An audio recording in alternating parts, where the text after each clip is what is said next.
Hello, crime enthusiasts. Are you ready for another chilling investigation?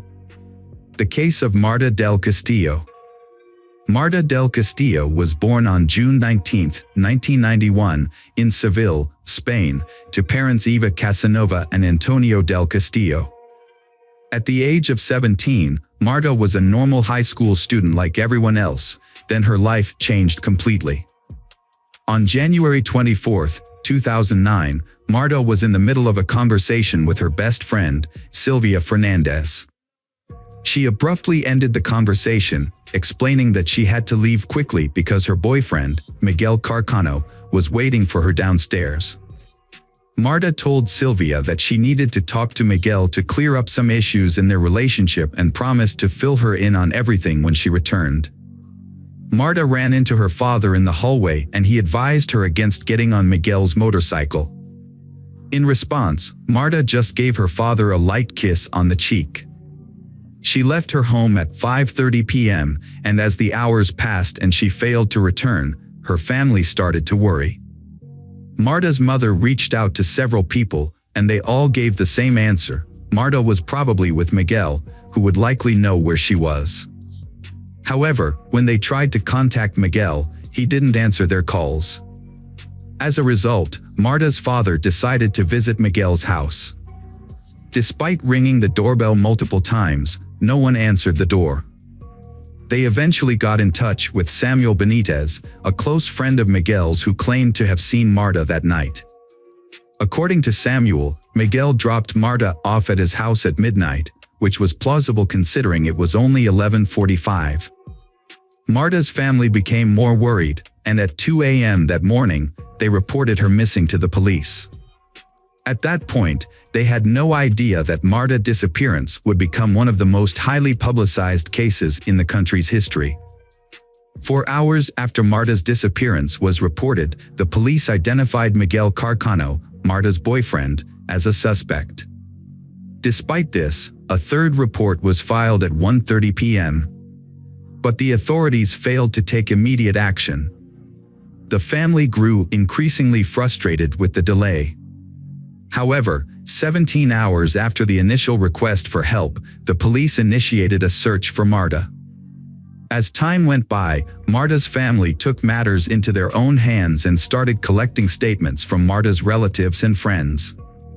They also organized a press conference on January 27, 2009, and initiated a campaign to find her. A large protest took place in Seville the day after Marta's disappearance, with 2,000 people demanding her safe return under the slogan, "We are all Marta." A second demonstration on February 7 drew around 3,000 people, and the case received widespread media attention. After 21 days of searching, the police finally found Miguel Carcano on February 13. The 20-year-old confessed to Marta's murder and revealed that he had dumped her body into the Guave River near his apartment. However, he claimed he did not act alone and implicated Samuel Benitez as an accomplice in disposing of the body. Samuel accepted responsibility for his role in the crime. Further investigation led to the identification of additional accomplices, including Francisco Javier Garcia Marin, aka El Cuco, a troubled minor, Francisco Delgado, Carcano's brother, and Maria Garcia, Francisco Delgado's girlfriend. All 5 suspects were arrested and interrogated, but their statements were inconsistent. Meanwhile, a thorough search for Marta's body in the river began. On February 16, Miguel repeated his statement to a judge claiming he had only admitted to the crime due to police pressure and was not involved in Marta's murder. Miguel Carcano changed his testimony on March 18, claiming that he and El Cuco had violated Marta with a knife before strangling her. He then took Marta's body to Delgado's house and disposed of it in a garbage container. However, Marta's father accused Delgado's girlfriend, Maria Garcia, and theorized that Marta's body may have been destroyed, as Maria Garcia's father worked at a biological waste crematorium. Despite this theory gaining media attention, the police continued searching for Marta's body. On November 16, 2009, El Cuco was moved to a supervised apartment because he had exceeded the maximum time allowed for confinement. He was awaiting trial, which took place in February 2011. El Cuco was acquitted of abuse and murder charges due to insufficient evidence, but was sentenced to 2 years and 11 months in a juvenile detention center for covering up for Miguel. The trial for the 4 defendants Miguel, Samuel, Delgado, Maria Garcia involved in the case began on October 17, 2011. During the trial, Miguel Carcano admitted to hitting Marta with an ashtray during a heated argument, which led to her death. He also revealed that his previous statements about abusing Marta were false. The investigation revealed inconsistencies in the stories told by Delgado, Maria Garcia, and Samuel. They claimed to have no knowledge of Marta's whereabouts after her death. They alleged that Miguel fabricated the entire story to reduce his guilt. However, forensic analysis uncovered incriminating evidence. On November 22, 2011, the forensic police discovered traces of Marta's blood on Miguel's jacket. A mix of Miguel DNA and Maria Garcia's DNA was also found on a roll of fabric tape. Additionally, a DNA match from Delgado and Maria Garcia was detected on an extension cable, believed to have been used to strangle Marta. This was surprising, given the accused had consistently maintained they had only been at the crime scene early in the morning and had no knowledge of the incident. When confronted with the new evidence, Maria Garcia was accused of violating Marta's body in attempting to cover up the crime. A detailed analysis of the crime scene revealed up to 5 fingerprints on 3 alcohol bottles, with 1 belonging to El Cuco. As the investigation drew to a close, the 4 suspects were under intense scrutiny from the public. Their trials were heavily guarded by the police, and the prosecution presented a substantial case against Miguel, Samuel, Delgado, and Maria Garcia. The trial involved 90 witnesses, including national police officers and experts. The prosecution also presented 30,000 pH monitorings, crime scene photographs, DNA evidence, and other items found at the house on Leon 13. The trial sparked a massive public outcry, drawing large crowds that pushed against the police barrier. The public requested to view Marta's body and also wanted to catch a glimpse of Miguel, the accused. Despite Delgado and Maria Garcia attempting to conceal themselves with hats and sunglasses, however, they were still unable to escape the crowd's attention. A woman approached them, shouting insults, while others tried to remove their sunglasses and pushed them forward, forcing them to reveal their faces to the surrounding crowd. During the trial, El Cuco's mother gave an interview with her face covered, insisting on her son's innocence and stating that neither she nor El Cuco had any knowledge about Marta's body. Despite being labeled a liar by journalists, she received €10,000 for the interview. A key witness then came forward, a taxi driver who had given Delgado a ride on the night of the crime. The driver explained that he had been extra cautious with his passengers, as a colleague had been murdered recently. He recalled picking up a bald, bearded man matching Delgado's description, who had a plastic bag and stared at him intently. The driver stated that he dropped Delgado off on Leon's 13th Street, exactly where the crime took place, and charged him €8 for the ride. However, Delgado's defense lawyer questioned the driver's statement, pointing out that the fare for the 2-kilometer ride should have been €5, not €8, which cast doubt on the driver's testimony. Marta's parents took the stand and described the immense pain they were experiencing due to the situation. They had to quit their jobs, start taking psychiatric medication, and even develop depression. Their other 2 daughters, Marta's sisters, were also going through a terrible time. The jury's verdict in January 2012 did not bring the family the satisfaction they were hoping for. Miguel was the only person responsible for Marta's murder and was sentenced to 21 years and 3 months in prison. Additionally, he was banned from living in the city where Marta's family resides for the next 30 years. He to pay part of the trial costs and compensate Marta's parents with €280,000 for the moral damage caused by her murder and disappearance. Each of her sisters was also awarded €30,000. In contrast, Delgado and Samuel were released due to lack of evidence placing them at the crime scene at the time of the murder. However, the following year, they demanded that Marta's family pay for the trial costs, adding to the family's distress. Marta's father expressed his intention to seek justice beyond Spain's borders, as he believed the country's system was outdated. He even considered taking Marta's case to Strasbourg, home to the European Parliament and the European Court of Human Rights. In December 2011, Marta's mother wrote a heartfelt letter to Miguel, who was in prison at the time. She asks him to return Marta's body so they can end the long suffering they have endured. She longed to give Marta a proper burial, where she could visit her, bring flowers, and talk to her. Unfortunately, the letter went unanswered. On January 24, 2012, 3 years after Marta's disappearance, demonstrations took place in various Spanish cities and towns, demanding justice for the young girl. As a result, Miguel faced threats from fellow inmates and attempted to take his own life. He was then transferred to a specialized therapy unit where he had limited contact with the outside world, including no visitors or phone calls. During his imprisonment, Miguel created multiple versions of the crime, with as many as 7 different accounts. This led to several lawyers withdrawing from his case due to inconsistencies. In his latest testimony, presented in 2013, he implicated someone close to him as the perpetrator of the crime.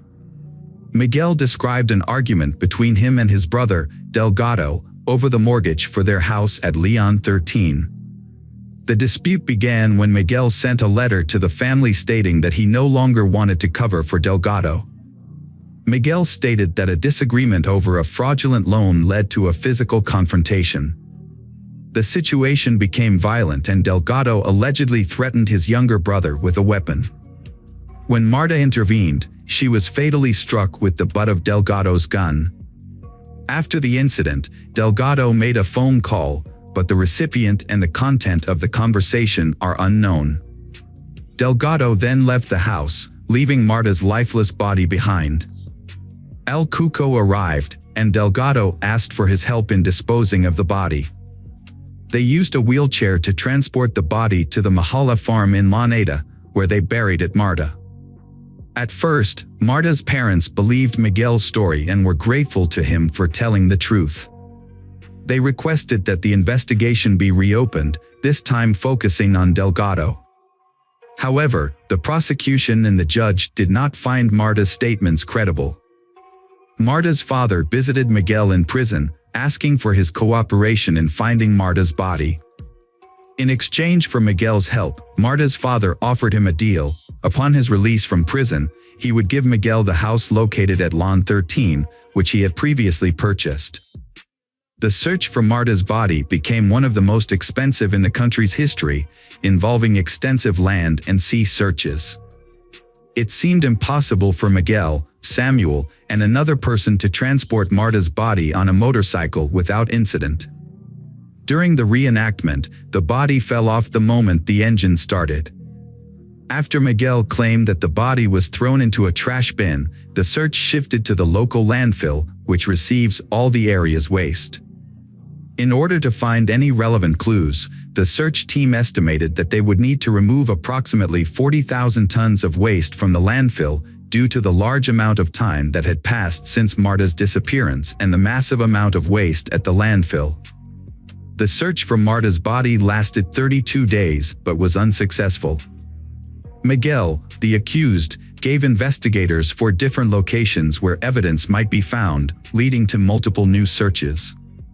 However, the searches were hindered by a lack of funds, and at one point, the then Interior Minister Alfredo Perez had to pause the search due to financial constraints. In April 2013, Miguel pointed to Delgado as the real murderer and provided another location where Marta's body could be found, this time near the city of Link, Canada. Despite having lost credibility due to his previous false versions, a new search was conducted. Miguel went with the police to the area and gave them a general idea of where he claimed to have buried Marta's body in 2009, along with Delgado. The police excavated the soil of 6 farms, focusing on areas with recent earth movements. A total area of 10,000 square meters was scanned, but unfortunately, nothing was found. All the searches were unsuccessful, and at the request of Marta's parents. The search was halted until 2015. The public ministry requested that the defendants compensate the Ministry of the Interior for the costs incurred during the search, amounting to $66,329. In a new development, an individual named Oscar, who claimed to be a criminal, approached El Cuco's, Rosalia mother, and pretended to seek a confession. However, his actual intention was to infiltrate and secretly gather information. Over time, Oscar and Rosalia developed a close relationship, meeting every 2 or 3 days and speaking daily on the phone. Rosalia trusted Oscar enough to give him the keys to her house, and they shared secrets and took long walks on the beach together. He gained her trust and affection. Oscar even convinced Rosalia that they would leave the country together once her son's, El Cuco situation was resolved. Meanwhile, Oscar secretly recorded 600 hours of conversations between Rosalia and those around her over a period of 2.5 years. In October 2011, El Cuco was granted temporary release from the juvenile center, where he was being held for covering up for Miguel. During one conversation, Oscar asked El Cuco if he thought the police were following him. El Cuco replied that were, and that the police were trying to find out where they had hidden Marta. This statement incriminated El Cuco and revealed his involvement in Marta's disappearance. Realizing his mistake, El Cuco quickly tried to retract his statement, claiming he had done nothing wrong. Oscar played along as if he hadn't noticed. However, in other recordings, El Cuco made fun of the police's efforts to find the body, and Rosalia criticized the investigators for not examining her phone records closely. Although Oscar worked diligently to record conversations, the 600 hours of recorded material was not presented as evidence in court. It wasn't until 13 years after Marta's disappearance, in 2022, that the recordings led to results. On May 26, 2022, a large crowd of mostly neighbors from Marta's family gathered outside the courthouse to demonstrate their support for a new trial. Rosalia and El Cuco arrived at the courthouse, protected by police. El Cuco was fully covered, wearing a hoodie, sunglasses, gloves, and a mask. Rosalia wore sunglasses, a mask, and a headscarf. In 2011, El Cuco claimed he wasn't at the scene of the crime on Lyon 13th Street. El Cuco said he had gone home around 11:30 p.m. with friends and met his mother's partner, Oscar, who was taking out the trash. Oscar then went upstairs to his apartment and stayed there for the rest of the night. Rosalia claimed she had gone out for drinks with Oscar around 11:30 p.m. and returned home around 1:30 a.m. on January 25, finding her son asleep. El Cuco admitted that on January 24, Miguel contacted him for assistance after killing Marta. Miguel requested his help in burying Marta's body, along with Samuel. They used Rosalia's vehicle to travel to Lyon 13, where Delgado is also there. During this time, Rosalia, El Cuco's mother, stayed at a bar until 4:30 in the morning. Upon returning home, she found her son missing. In the end, El Cuco and Rosalia were charged with perjury for hindering prosecution. As a result, El Cuco and Rosalia were sentenced to 2.5 years in prison on June 9, 2022. The judge also imposed a fine of €1,144 on each of them, as well as ordering them to pay €30,000 in civil liability to Marta's parents. Despite the sentencing and fines, Marta's parents were more concerned with finding their daughter's body than seeking monetary compensation. In the same year, the investigative judge allowed an expert to access the mobile phones of Miguel and Marta. Notably, Miguel gave his consent for his phone to be examined, believing it would reveal evidence pointing to Delgado as the actual perpetrator. The primary objective of the investigation was to locate Marta's body, which remained missing. 13 years after Marta's murder, the civil court decided to close the investigation into the search for her body in November 2022. The court declared the investigation period had expired because no new significant evidence had been found. Marta's parents eventually accepted that Miguel would never disclose the location of their daughter's body. Hello friends, welcome to our channel. Today we're going to take a look at another horrible case with you, the case of Jesse Bardwell. Jesse Bardwell was born on September 10, 1988, in Pascagoula, Mississippi, to loving parents Gary and Carla Bardwell. She had an older brother named Brandon. The siblings had a close relationship, with Brandon often protecting Jesse from bullies. Their childhood was filled with joy and love, thanks in part to frequent visits from their grandma Kitty, who adored her grandchildren. She would read to them, share stories, and invent games, creating a warm and nurturing environment. The Bardwell family embodied the quintessential American family spirit. Jessie was a kind, cheerful, and stylish girl who dreamed of a career in the beauty industry and one day opening her own salon. However, when Jessie was 14, her parents divorced, disrupting the family's harmony. She chose to live with her father, Gary, with whom she had a warm and trusting relationship. As a firefighter, Gary's job could be unpredictable, and Jessie would often call to check on him. Gary eventually married again, this time to Gina. Jessie developed a good relationship with her new stepmother. Gina proved to be an excellent homemaker, providing care and support to the entire family. Jessie was relieved to see her father happy with his partner, which made her feel secure about leaving home in the future. After completing her education, Jessie moved to Orange Beach, Alabama, to start her independent life. She worked as a waitress at Cobalt, a popular beachfront restaurant, to support herself. Her father, Gary, recalled how Jessie loved being near the water as it brought her peace. Despite the distance, they remained close, frequently exchanging messages and spending quality time together, such as going boating and fishing, whenever he visited. Kimberly Embry, the restaurant manager and Jessie's friend, discovered that Jessie's father was a skilled musician. After retiring, he dedicated more time to his craft, leading to frequent performances at the restaurant, where he even had his own table. Kimberly admired the close bond between Jessie and her father, describing them as true friends. Jessie always attended her father's performances, and the tips she earned helped fund her college education and pursue her dreams. At work, Jessie met a young man named Terry Ellis, who was also a waiter. They began dating and developed a steady and serious relationship, appearing to be a harmonious couple. However, at a social event, Jessie met Jason Lowe, a friend of Terry's, and was immediately smitten. Her sudden infatuation surprised everyone, and she fell deeply in love with Jason, becoming oblivious to her surroundings. Jessie and Terry parted ways amicably. Jessie opened up to him about her newfound feelings. This decision turned her life upside down, but she was drawn to Jason's charming and promising nature. He was handsome, held 2 degrees, and had a decent job. Jason was polite and knew how to present himself well. For Jessie, her new feelings marked the beginning of a new life. When Jason learned about her dreams, he promised to fulfill them. As he needed to relocate to Dallas, Texas, for a high-paying job in the technology industry, Jessie decided to follow him.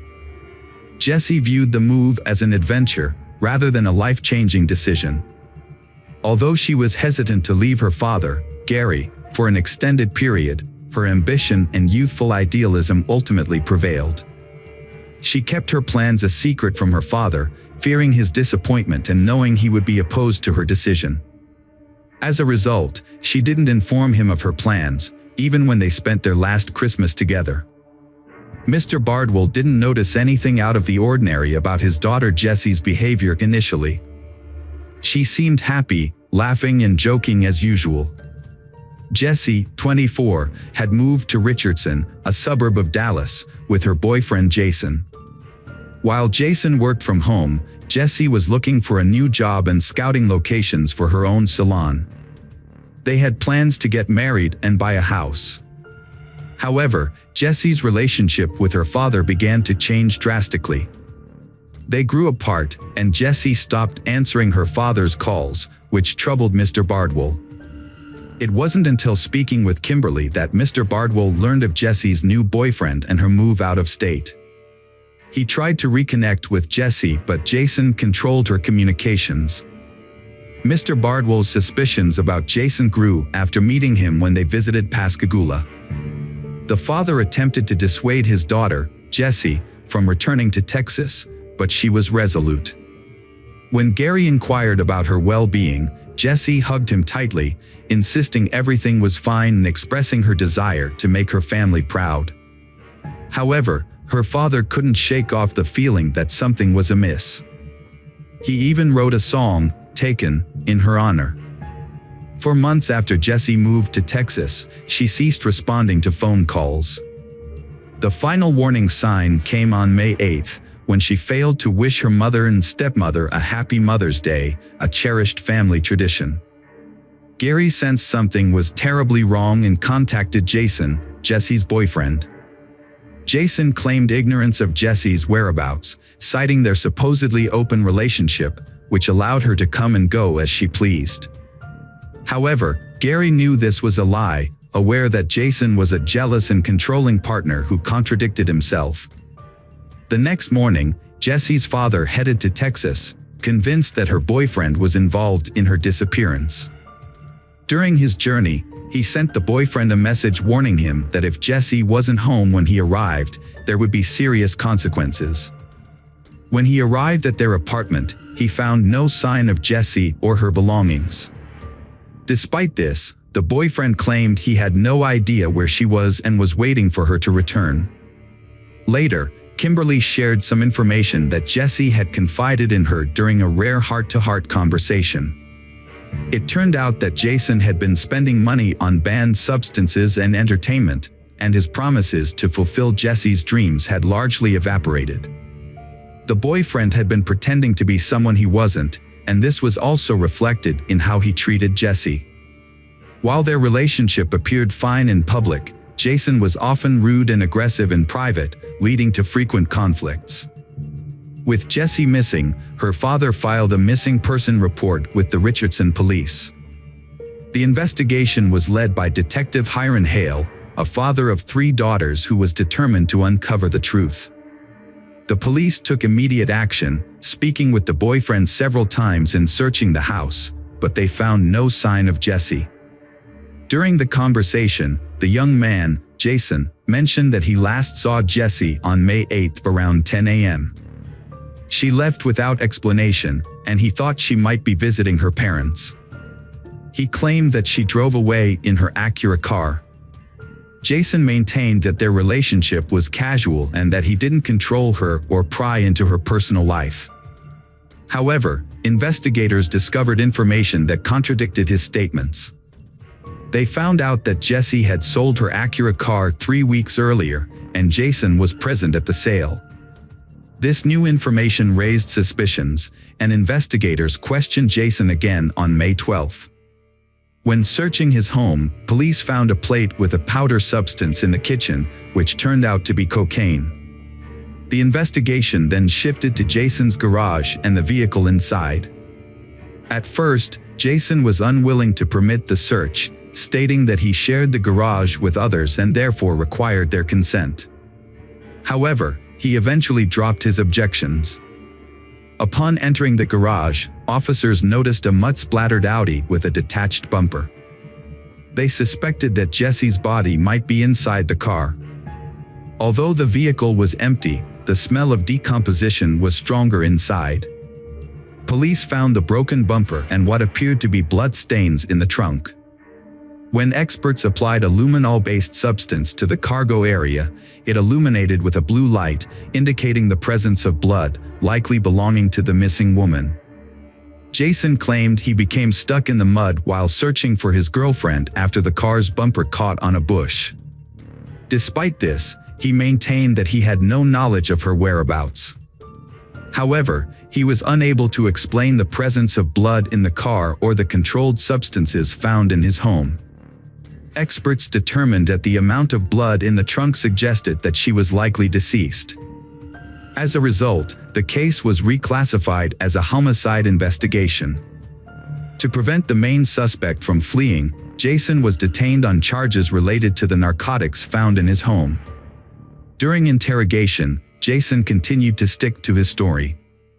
When shown a photo of his loved one, he refused to provide any explanations, gazing at the picture without emotion and suggesting that he was being framed for a crime he did not commit.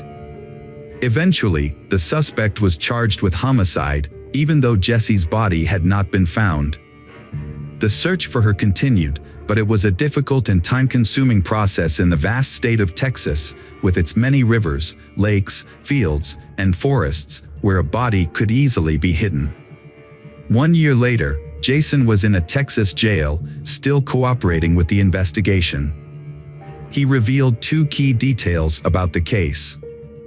Firstly, he claimed Jesse's death was an accident and planned to reveal more in court, hoping the jury would be understanding. This makes it difficult for prosecutors to build a case. Andy Farkas, Jason's defense attorney, is very happy about this. Farkas conducted a mock trial with a panel of outsiders acting as jurors, using the available evidence and Jason's confession. However, the mock trial ended in a not guilty verdict, with 15 out of the mock jurors voting to acquit. Farkas hoped that a real court would also deliver a not guilty verdict if they knew the truth. It was later revealed that Jason himself had provided the anonymous tip about the location of the victim's body, which became another piece of evidence in the investigation. The prosecution proposed a deal to reduce the sentence by half if Jason revealed Jesse's location. After discussing it with his lawyer, Jason agreed, on the condition that the source of the information would remain secret until the trial. The authorities wanted to find Jesse's body so her family could give her a proper burial and say their goodbyes. As time passed, Jesse's father, Gary, became consumed by grief and anger, longing for justice to be served. On May 19th, when Jesse's body was finally discovered, her loved ones were able to mourn her and say goodbye. However, when Gary received the autopsy report, he was shocked and appalled by the state of his daughter's body. She had been wrapped in a sheet and was barely recognizable as a human being, having been discarded like trash. Gary arranged for his daughter's body to be returned to her hometown with the help of his friends and former colleagues, who hired a funeral hearse to transport her. Jesse's family, friends, and acquaintances held a memorial service for her on the beach, where they prayed for her to be found and for justice for her suffering. About 1,000 people attended a memorial service at the First United Methodist Church to honor the victim. The victim's grandmother, Kitty Bardwell, spoke emotionally, saying that if the town could be cleansed by the tears shed for her granddaughter, it would be truly clean. The tragedy drew widespread attention, with many offering condolences to the family and coming forward to support them. Gary found a unique way to cope with his emotions. Gary printed a photo of Jason, attached it to a stump, and hit it with a 12-pound sledgehammer. This unusual form of therapy brought him some small sense of relief. However, Gary continued to struggle, often finding it hard to get out of bed in the morning. He held on to the hope that Jason would be tried and convicted for murdering his daughter. Gary blamed himself for not doing more to protect Jesse, wishing he had convinced her to leave Jason or at least break up with him. Gary remembered a phone call from Jesse, where she admitted he was right about Jason after they had argued and he had kicked her out. She had found temporary shelter with a friend but returned to Jason the next day, giving him another chance. Gary had no choice but to accept his daughter's decision, a choice that would later fill him with regret. When the trial finally began, Gary traveled to Texas, determined to see Jason punished for his crime. Prosecutor Cynthia Walker started her opening statement by describing Jason's personality. Many people saw him as complex and difficult to get along with, and he had few friends because of his long history of substance abuse, which often led to uncontrollable outbursts of anger. It's possible that Jesse was a victim of one of these outbursts. Prosecutor Westwin called some of Jason's former girlfriends to testify. They supported the prosecution's claims about Jason's aggressive behavior, saying they had feared for their lives because of his violent jealousy. Like Jesse, they had been isolated from their friends and family by Jason, who showed clear signs of being manipulative and a pathological liar. In contrast, Jason presented himself as superior to other men, successfully deceiving people. Jason responded quickly to these revelations in court. He said he had started using substances at age 13, influenced by his friends, and had become addicted. Jason Lowe tried to keep his life on track, earning multiple degrees and working for a prestigious global company. He claimed his actions were motivated by a desire to fulfill Jesse's dreams and build a life together out of love. However, the prosecution presented a different image of Jason. They suggested that his behavior was inconsistent with someone grieving the loss of a loved one. The investigation found that Jesse's death occurred between May 1st and May 3rd, likely on the day of a reported argument with Jason that the neighbors, the Jordans, witnessed. After Jesse's death, Jason moved her body to the garage and placed it in the trunk of his car, where it remained for several days. The blood found in the car was confirmed to be Jesse's. Jason later moved her body to a remote farm, hiding it in the nearby woods. The sheet wrapping Jesse's body was identified as part of Jason's bedding set, which was still in use at his home even after her death. Meanwhile, Jason continued to see other women, exchanging messages and intimate photos with them before meeting at his apartment. Jason tried to cope with his emotions by using substances, which he believed made dealing with reality easier. However, his attempt to distract himself was disrupted when detectives discovered his involvement in Jesse's death through a clever tactic. They asked Tommy Jordan, someone Jason knew, to talk to him while being monitored. During this conversation, Jason admitted to making a mistake and feeling guilty about an accident that happened with Jesse, which he attributed to his own negligence. Jason's admission was seen as a confession, and he eventually told the prosecution where Jesse's body was located. At the trial, Jason shared his account of what happened on the night of Jesse's death. He explained that they had taken pills that increased their libido and were intimate in the shower. Jason slipped and fell, followed by Jesse, who hit her head on the bathtub. She then sat down, feeling hot and dizzy, and Jason claimed he offered to call for medical help, but Jesse refused, thinking that rest and sleep would be enough. Jason found Jesse unresponsive and not breathing on his chest the next morning. Despite trying to revive her, she was dead. Afraid of being accused of murder, Jason didn't call the police and instead decided to handle the situation himself. He initially left Jesse's body in his car, but later moved it to a remote farm where he carelessly discarded her in a trash pile without a proper burial. However, Jason's story was questionable due to his questionable character and the results of the forensic medical examination. The examination revealed that Jesse had suffered severe head injuries that couldn't have been caused by slaps to the face, suggesting that Jason had tried to cover up evidence of a violent beating. As a result, Jason's entire story was discredited.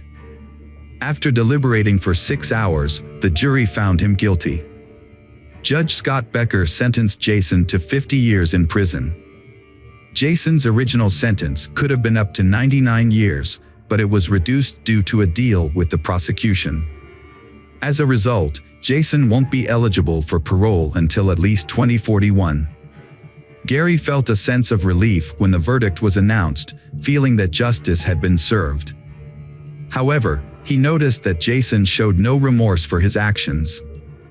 Interestingly, Jason's ex-girlfriends, including Chrissy Chambers, were present at the trial, with Chambers commenting that if she could give one piece of advice to others in similar situations, it would be to get away as soon as possible.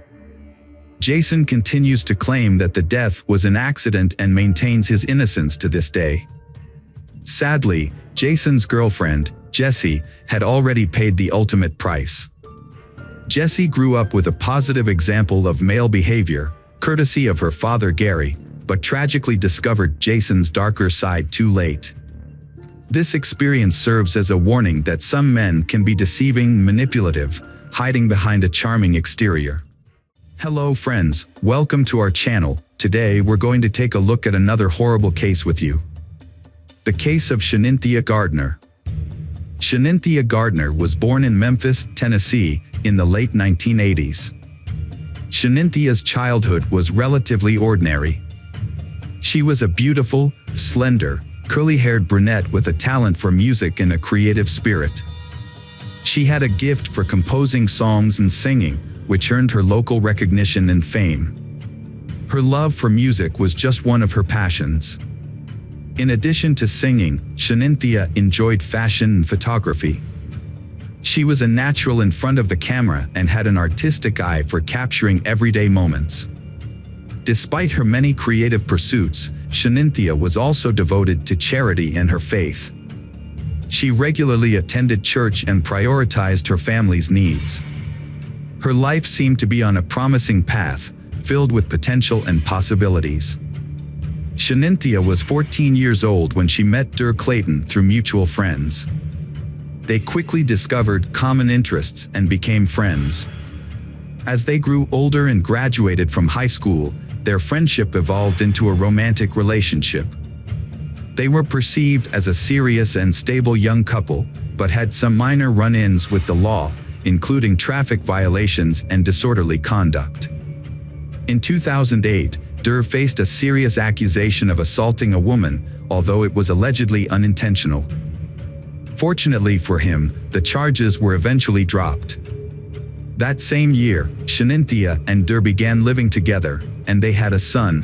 Shanynthia took on a caring motherly role not only to their son but also to Dur's 2 children from a previous relationship. Sonia Clayton, Dur's mother, considered Shanynthia a part of their family, not just she her son loved. Shaninthia's devotion to her children made her special in Sonia's eyes. Although the relationship between Shanynthia and Dur was short-lived, they maintained some contact after the breakup. In Sonia's opinion, Shanynthia remained a good partner and caring mother to Dur. Shaninthia's marriage to Martin Gardner marked a new chapter in her life. He brought joy and stability, and she won him over with her kindness and love for children. To Martin, Shanynthia embodied feminine tenderness and wisdom. Shanynthia and Martin's life together progressed quickly. In September 2013, they moved into an apartment in southeast Shelby County and started their life together. After their wedding, they welcomed their first child, Telone. The following year, Saya was born, and soon after, 2 more girls, Savi and Yazzie, joined the family. In total, Martin and Shanynthia had 4 children together, in addition to Shaninthia's child from a previous relationship. For the young mom, her children were always the top priority. She enjoyed her part-time work at the Children's Hospital and was also actively involved in a center that raised funds to support children in need. Helping others was her true calling, and she dedicated her life to it with gratitude. Friday, July 1st, 2016, began like any other ordinary day. At around noon, Shanynthia was speaking with her husband, Martin, over the phone. Her voice remained calm, as it typically was. She told her husband she was going to watch a movie with the kids, giving no indication that anything was amiss on this ordinary day. However, during a quiet conversation between the spouses, a sudden and inexplicable madness took hold of Shanynthia.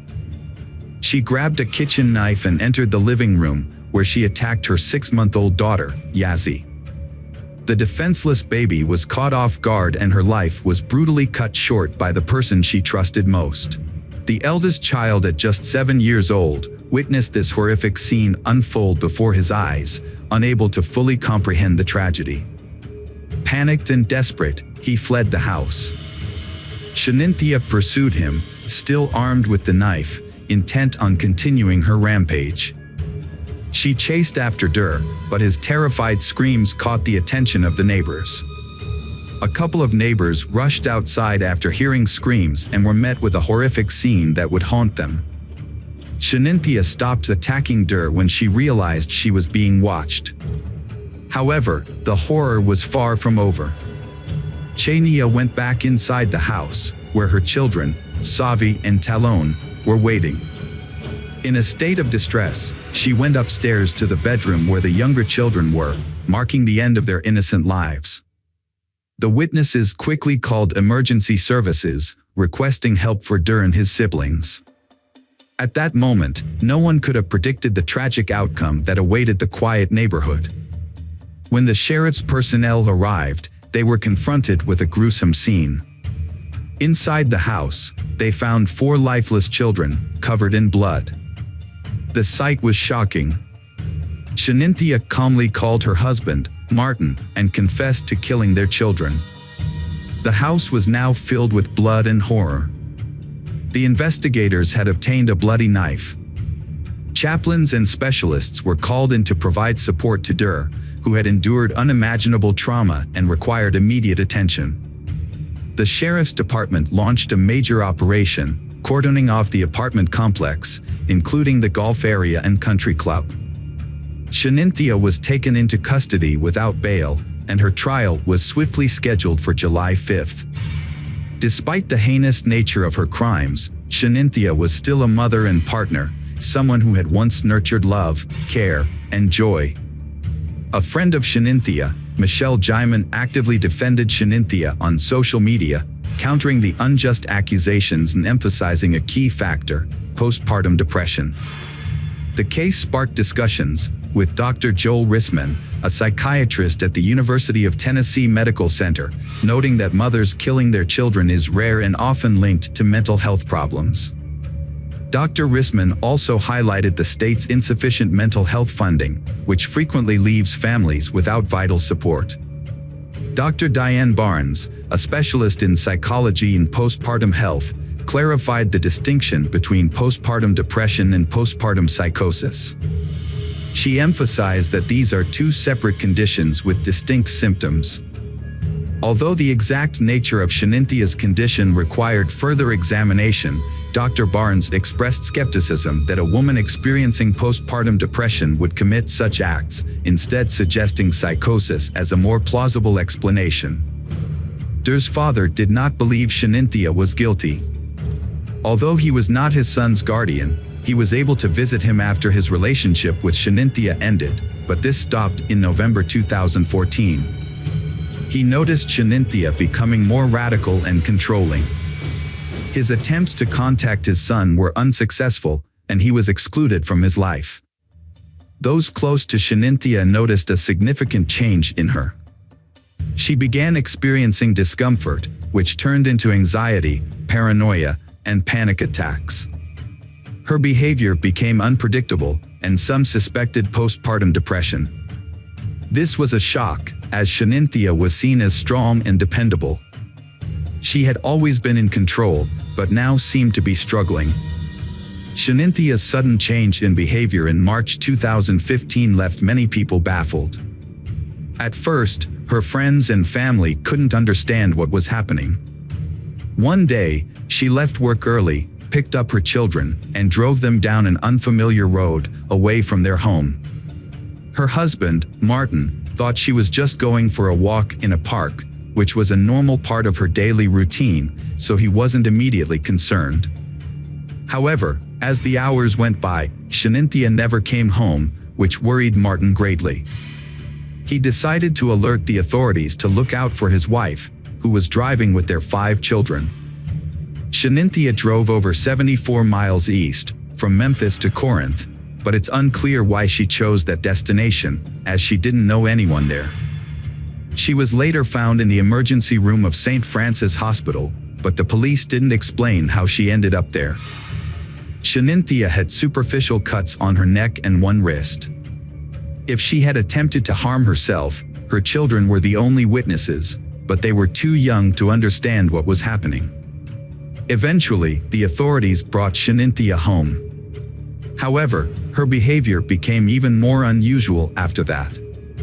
She told Martin that someone was threatening her and their family, which shocked him, as she provided no details about the supposed threat or who was behind it.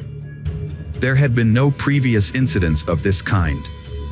When Shanynthia was with family and friends, she began complaining about her job and workload, claiming it made her feel terrible. She soon started saying that some co-workers wanted to harm her. Despite these strange claims, Shanynthia showed no signs of being violent or abusive towards her children or others. The investigation into Shanynthia Gardner's case proved to be a challenging process. Craig Morton, her defense attorney, opted not to discuss the case with the media in its initial stages, deeming it premature for such comments. During the court hearing on July 5, 2016, Shanynthia remained silent, appearing via video link. Despite being questioned by Judge Lambert, she refrained from speaking. Following the trial, Shanynthia was transferred to the Mental Health Institute. Her relatives attended the courthouse but chose not to speak with reporters. Meanwhile, Morton's attorney and prosecutor Jennifer Nichols intended to file a motion to preserve evidence, including information obtained from social media. January 2017 saw Shanynthia formally charged with 4 counts: aggravated child abuse, aggravated murder with a deadly weapon, another count of aggravated child abuse, and child neglect. The investigation into the mysterious and gruesome events continued, leaving the community seeking justice and answers to numerous questions. During the hearing, loved ones of Shanynthia testified about the events of that fateful day. Sonia, Martin's mother, was shocked to learn of the tragedy and rushed to the scene to find her grandson, Der. Initially, she thought something supernatural was involved, but as the shock wore off, she considered possible motives. Sonia wondered if their potential divorce and fear of caring for 5 children alone might have driven Shanynthia to commit the horrific act. The trial was significantly delayed due to Shaninthia's multiple psychiatric evaluations. However, in 2021, the non-jury trial finally commenced. The defense centered its strategy around Shaninthia's mental illness, while the prosecution acknowledged her condition but argued that she could distinguish right from wrong and understood the illegality of her actions. In December 2021, Judge James of the Shelby County Criminal Court rejected the defense's argument, and Shanynthia Gardner was found guilty of all charges. 2 months later, Shanynthia, 34, appeared in court for sentencing, accompanied by her husband Martin. Judge James sentenced her to life in prison for each murder count, plus 15 years for each count of child abuse and neglect. Shanynthia can apply for parole only after serving 51 years. Considering the 5 years she spent in prison before sentencing, she will be eligible for parole in approximately 46 years, at the age of 80. After the sentencing, the prosecutor expressed agreement with the decision, citing that it aligned with their goal of achieving justice for Martin and his children. Upon hearing the verdict, Martin felt a sense of relief knowing that Shanynthia would no longer be able to harm any more children. An evening vigil was held at the apartment complex where the family lived, attended by neighbors, family members, and law enforcement officers. The gathering was a tribute to the innocent victims, with attendees holding red and white candles and offering prayers for the departed souls. The Reverend Pastor of the Baptist Church emphasized that the vigil marked the beginning of the community's healing process. He noted that those present were united in their desire to support the surviving baby and his father during this challenging time. Der did not attend the memorial ceremony, with his grandmother Sonia explaining to the media that he was too consumed by anger to participate. The president and CEO of the Children's Hospital where Shanynthia worked extended condolences on behalf of the hospital staff. Martin's colleagues created a social media account to support him with the funeral arrangements for his 4 children. At the ceremony, Martin displayed remarkable strength and dignity in his speech as he shared a few words about his children and family. He concluded by emphasizing that his home was once filled with happiness when his children and Shenanthea were present, and that he would always cherish this memory. Hello friends, welcome to our channel. Today we're going to take a look at another horrible case with you. The case of Samadi Fonseca Fernandez. Samadi was born in Costa Rica in February 1975. Her family and early life are not well documented. She spent her childhood in an area called Cuba, where she lived with her mother, Sonia Fonseca. Samadi attended a local school, where she demonstrated a challenging and conflicted personality from an early age. She had difficulty accepting rejection and often used force or deception to get what she wanted. People who knew her recall that Samadi's striking appearance and perfect figure made it easy for her to charm men, but she struggled to maintain relationships. Her beauty and charisma were matched by her greed and vanity, which led her to prioritize material wealth and self-interest above all else. This attitude often discouraged potential partners. Additionally, Samadi became intensely jealous and aggressive after brief relationships. Samadi's doll-like appearance led to her working as a Barbie lookalike at a large Universal bookstore for several years. This earned her a flattering nickname that stuck with her throughout her life. After high school, Samadi had in love with a successful local TV journalist named Osvaldo Fernando Ballery, who was 16 years her senior. Samadi had a long and serious relationship with Osvaldo, with whom she had 2 children, Christopher and Christina. However, due to constant scandals and jealousy, they separated in 2012. After Osvaldo's sudden death, it was discovered that he had not included Samadi in his will. Samadi took matters into her own hands and seized Osvaldo's house, changing the locks to prevent his relatives and heirs from entering. She also took some valuable items that belonged to Osvaldo.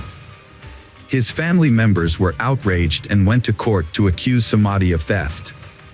The police eventually forced Samadi to leave the house, but she was not charged with a crime. Samadi had other relationships, including one with Miguel Angel Perez, with whom she had a daughter named Maria. This relationship was reportedly official, but ended in divorce after a few years. Samadi allegedly gave her youngest daughter her lover's surname without his knowledge or consent, contradicting claims that she was unmarried at the time. Interestingly, some of her lovers have mysteriously disappeared or died under unclear circumstances, yet this trend went unnoticed for a long time. For instance, one of Samadi's lovers went missing shortly after deciding to end their relationship with the reportedly temperamental and aggressive woman. Despite relative suspicions of her involvement, his disappearance remains unsolved due to lack of concrete evidence. Another former lover, Diaco, met a tragic end after breaking up with Samadi. His murder was initially attributed to a botched robbery, but the perpetrators were never caught. Speculations about Samadi's role in the crime persisted, albeit without solid proof. Her most notable alleged victim was Gerardo Cruz, a Costa Rican native born in December 1992 in San Jose. Gerardo never knew his biological father, who left the family before his birth. His mother, Ana Patricia, later married Hermes Rodriguez, who adopted and raised Gerardo as his own. Gerardo's younger sister, Milena, was born a few years after him. He had a peaceful and carefree childhood and youth. Gerardo attended a regular school, enjoyed motorcycles, and met his true love, Carol, at a young age. By 23, he, Carol, and their 4-year-old daughter Genesis moved into his aunt and uncle's house in San Sebastian, a suburb of the city. Gerardo took a job at a local bakery to support his family. They were happy, especially with the news of a second child on the way. In the summer of 2015, Gerardo met Samadi, a 40-year-old woman who regularly visited the bakery. She was attractive, fashionably dressed, and flirtatious. As Samadhi aged, she began to have relationships with younger men, likely flattered by their attention. Despite their nearly 20-year age difference, Gerardo became infatuated with Samadhi and started secretly meeting with her. She visited the bakery almost daily, catching the attention of other employees. Samadhi often brought her 19-year-old daughter, Christina, to the bakery. Initially, Gerardo balanced his family life and secret meetings with Samadhi without either woman knowing about the other. However, Gerardo soon let his guard down, boasting to friends and colleagues about his relationship with Samadhi, describing her as a terrific mistress who spoiled him with gifts. Rumors about Gerardo's affair soon reached his mother, who attempted to persuade him to end the relationship. The affair was short-lived, ending in October 2015, when Samadhi discovered that his mistress, Gerardo, was married with a pregnant wife and a young daughter. Upon learning this, Samadhi became enraged. She began harassing Carol, Gerardo's wife, with threatening calls and messages, warning her that Gerardo would be harmed if he didn't return to her exclusively.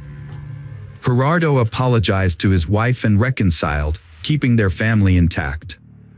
He underestimated Samadhi's malice, thinking she would move on and calm down after the breakup.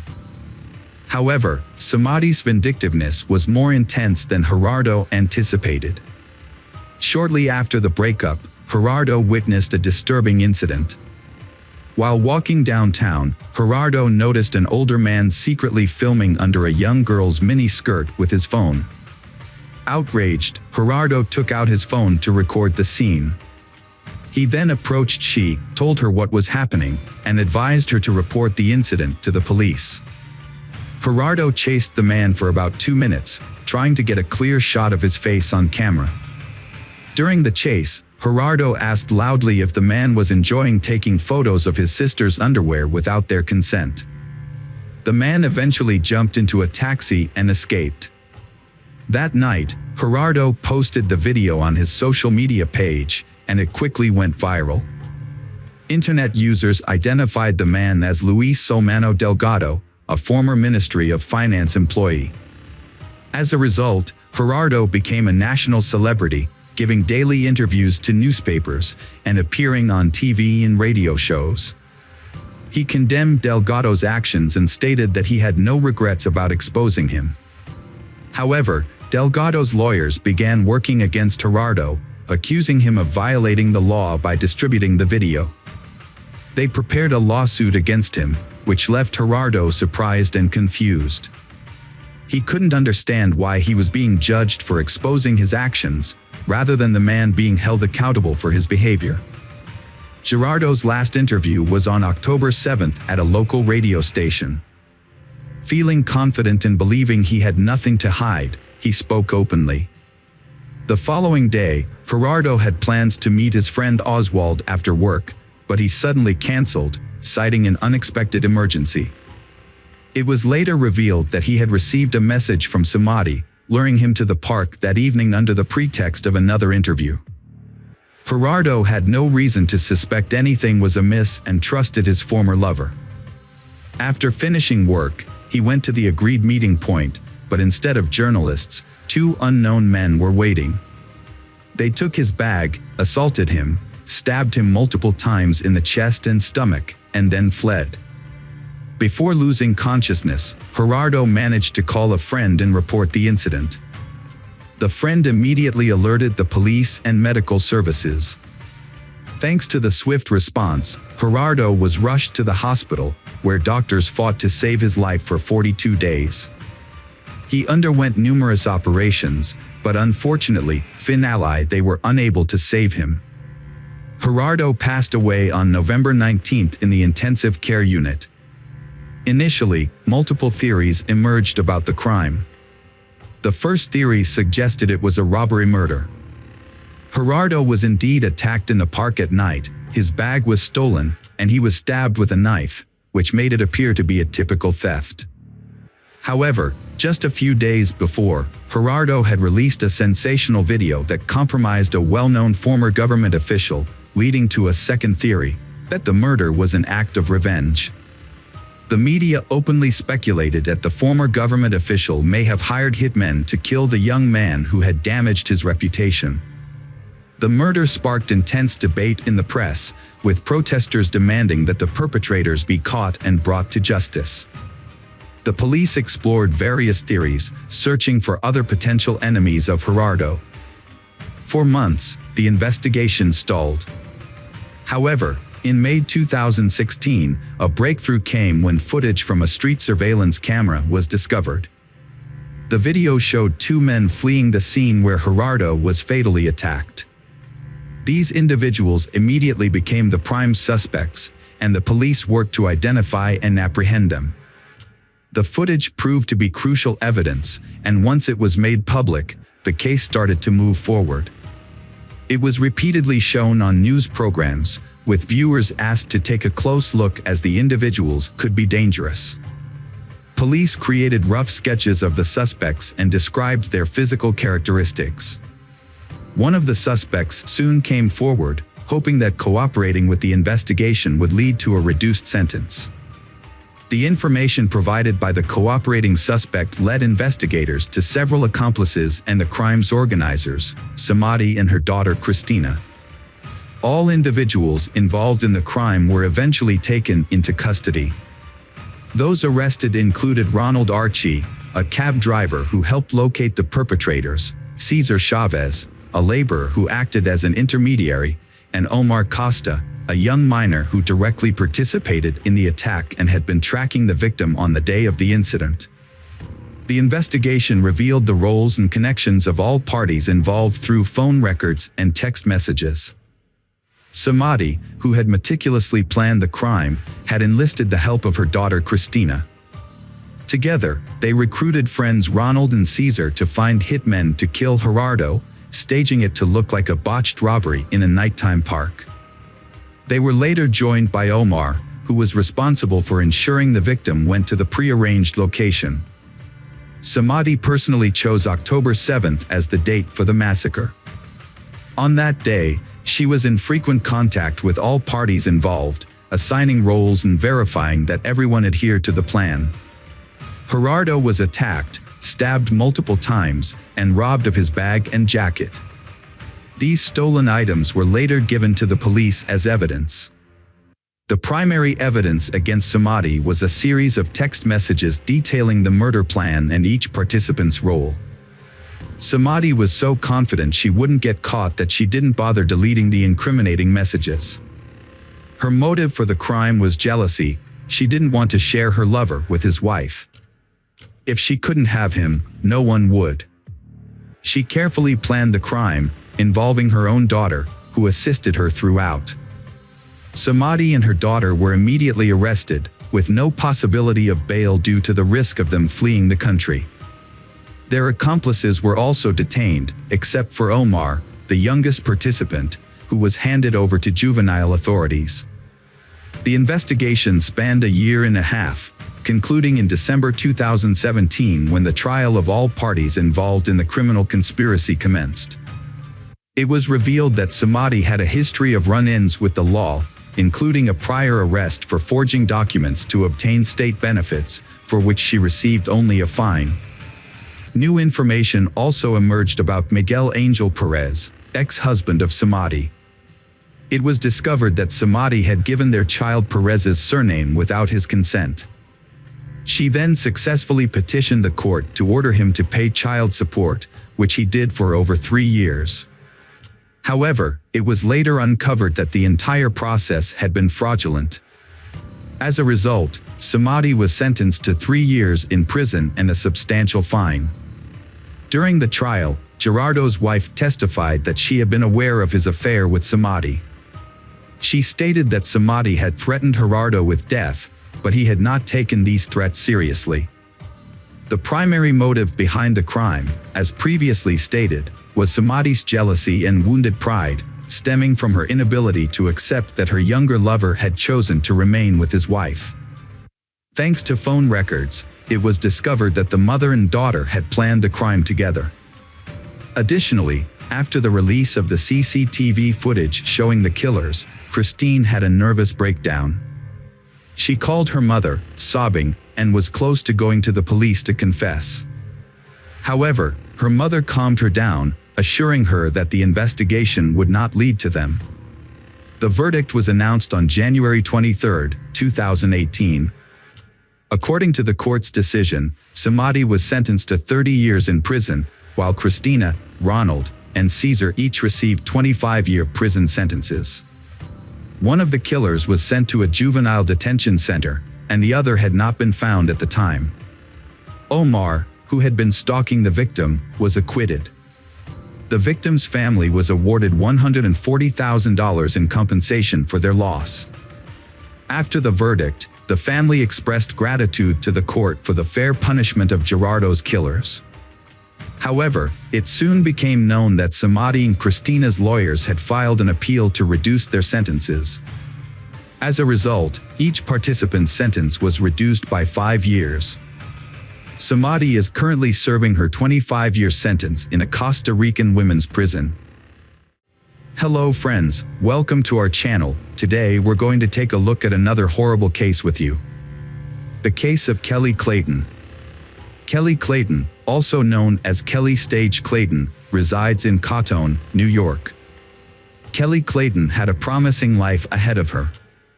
In high school, she was an exemplary student, excelling academically and serving as a role model for her peers. Her academic achievements were impressive, and she passed exams with ease. Despite her academic focus, Kelly's appearance was often described as model-like, and she could have pursued a career in modeling if she had chosen to do so. Following high school, Kelly enrolled in a teacher training university to become a chemistry teacher, which brought immense pride to her parents. However, after a few years, Kelly suddenly lost interest in her studies. It is unclear what triggered this change, but she eventually withdrew from the university and informed her parents that she no longer wanted to pursue a teaching career. Kelly felt that she was too young to be confined to a life of grading notebooks and managing classrooms. Instead, she expressed a desire to travel and experience life to the fullest. Her parents were disappointed and upset by her decision, leading to a 6-month estrangement from their daughter. Kelly's life took an unexpected turn when she met Tom Clayton at a party hosted by mutual friends. Tom was immediately smitten with Kelly and began showering her with attention. His athletic physique and attractive appearance made him a standout, which wasn't surprising given his successful hockey career. As a semi-professional player for the Jackal team, Tom was known for his strength and aggression on the ice. However, he realized his hockey career would eventually end due to physical limitations. Tom would have to retire and enjoy the game from the sidelines, either by attending live matches or watching his favorite team on television. They continued with their lives, starting by returning to New York to get married. They then moved to North Carolina and eventually settled in the small town of Cato, which had only a few thousand residents. Tom started a franchise that specialized in rebuilding houses damaged by fires or disasters. He also worked for a friend's company in a related field. Kelly, on the other hand, had dropped out of university and was working as a waitress. Although she changed jobs, she continued to work even after having 2 children. Tom's income was sufficient for the family, and Kelly could have quit her job to care for their daughters, but she chose to continue working to earn extra money. She used this extra income to buy toys and pamper her children. On September 28, 2015, Tom went to play poker with his friends, the Millers, as he usually did.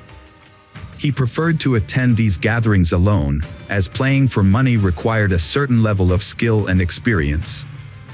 Additionally, someone had to stay home with the children, and bringing the whole family would have turned the evening into a noisy and chaotic affair, detracting from the enjoyment of the game. That evening, Tom was on a losing streak, but instead of giving up, he tried to win back his losses. He suggested that anyone who wanted to stay and play until morning was welcome to do so, but no one took him up on the offer, and he ended up going home. At home, a horrific scene unfolded before Tom's eyes. His wife lay in a pool of her own blood, severely beaten and, at first glance, appeared lifeless. Panicked, Tom frantically searched the rooms for his children. Fortunately, they were unharmed but terrified. He quickly scooped up his daughters and rushed to his neighbor Derek's house, desperate to shield them from the gruesome sight of their mother's battered body. From Derek's house, Tom called the police, struggling to process the chaos. The officer who arrived at the scene found Tom kneeling beside his wife's body, attempting to administer CPR. However, the emergency medical technicians soon intervened and pulled Tom away, revealing the devastating truth: Kelly had been deceased for an extended period, and nothing could be done to revive her. The house was in disarray, with blood covering both floors. The bedroom showed signs of an intense struggle between Kelly and her killer, who carried out the brutal act despite the presence of children in the house. It appeared Kelly had been pushed down the stairs, as evidenced by the broken banister, and brutally beaten with a blunt object until the killer was certain she was dead. No signs of knife or gunshot wounds were found. The officer filming the crime scene observed that Tom seemed lost and in shock. He wandered aimlessly, briefly entering the room before exiting, and was unable to provide the officer with basic information, such as the location of the children's room or the emergency exit. However, when asked about his whereabouts during the murder, Tom calmly stated he had spent the evening at a friend's house playing poker. The officer, failing to obtain clear information from Tom, proceeded to question the neighbor and the children. Tom's eldest daughter, Charlie, described the perpetrator as a robber. According to Charlie, she and her sister were drifting off to sleep when they heard their mother scream loudly from the next room. Their mother yelled, "Charlie, run away from here," and then the whole house shook violently. They cautiously left their room and saw the perpetrator leaning over their mother, beating her with what looked like a hammer. They ran back into the nursery, blocked the door with a small nightstand, and hid under the bed. Fortunately, the perpetrator wasn't looking for them, as the nightstand wouldn't have been enough to stop him. When asked to describe the perpetrator, Charlie said he was big, like a bear. He wore blue jeans, a black shirt, and a mask similar to the one her father wears when hunting. Charlie also noted that the perpetrator's eyes looked like her father's, but she didn't remember anything else, as she only caught a brief glimpse before getting scared and running away. Police officers investigating the house couldn't find evidence to support her claim that the perpetrator was a burglar. There were no signs of forced entry at the front or back doors, but the garage gate was open, which could have been an entry point. However, nothing was stolen from the house, including jewelry and cash, and the cabinets were all closed. This was unusual, as burglars typically search every area. Officers quickly suspected that Tom, was involved in the murder. They believed he was pretending to be a grieving husband and had actually killed his wife to collect insurance payments.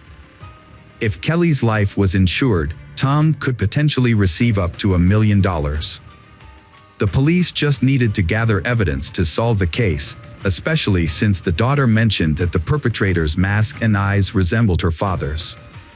However, the police couldn't find the hunting mask in the house. After discovering Tom's whereabouts on the night in question, the police interviewed the other poker players. One of Tom's friends was incredulous. "You think Tom is the killer? That's unbelievable. His wife was just murdered, and instead of finding the real culprit, you're focusing on him." Another friend, less emotional, chimed in, "Tom couldn't have done it. He worked 2 jobs non-stop because he loved Kelly and their kids. It's just not possible. Besides, he was with us the entire night, playing poker. Even when everyone else was tired, he wanted to keep playing." Laura, an acquaintance of Tom's, shared her concerns during a break in the game. She recalled that Tom had asked to borrow her phone, claiming he had left his in the car, which was only 10 meters away. Laura found this odd but lent him her phone anyway. Tom stepped outside to make the call, but when Laura checked her phone's call history later, there was no record of the call, suggesting that Tom had deleted it. Laura discussed this incident with her husband, who had been sitting next to Tom at the poker table. He noticed that Tom wasn't paying attention to the game, instead keeping his head down, focusing on something on the table. It turned out that Tom had his phone with him the whole time, which raised more questions. Why did Tom borrow Laura's phone if he had his own?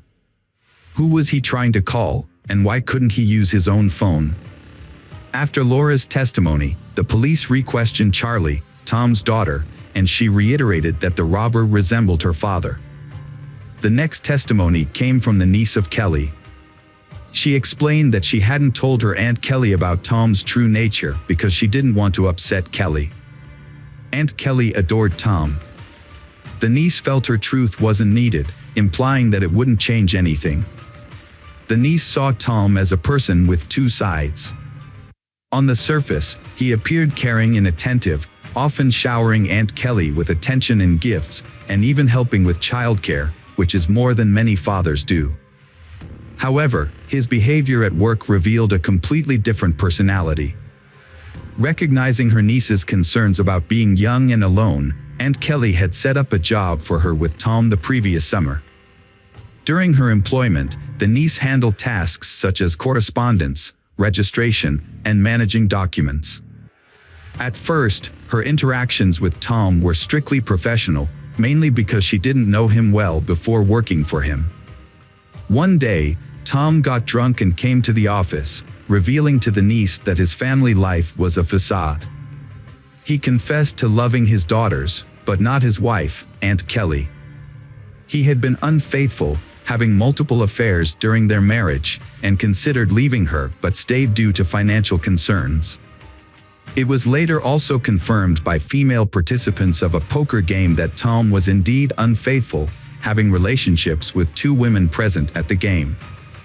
Additionally, Kelly's 16-year-old niece shared information about Michael Beard, another employee of Tom's firm.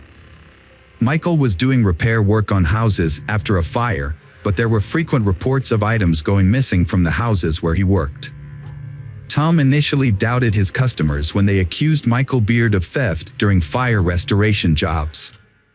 However, as the complaints continued, it became clear that Michael was indeed stealing from clients. Additionally, there were allegations of Michael showing up to work intoxicated. When Tom finally confronted Michael about his behavior, he was understandably upset and disappointed. Despite having every right to be angry, Tom took a surprisingly compassionate approach. Instead of simply firing Michael and cutting ties, Tom actively reached out to other companies and recommended Michael for a job.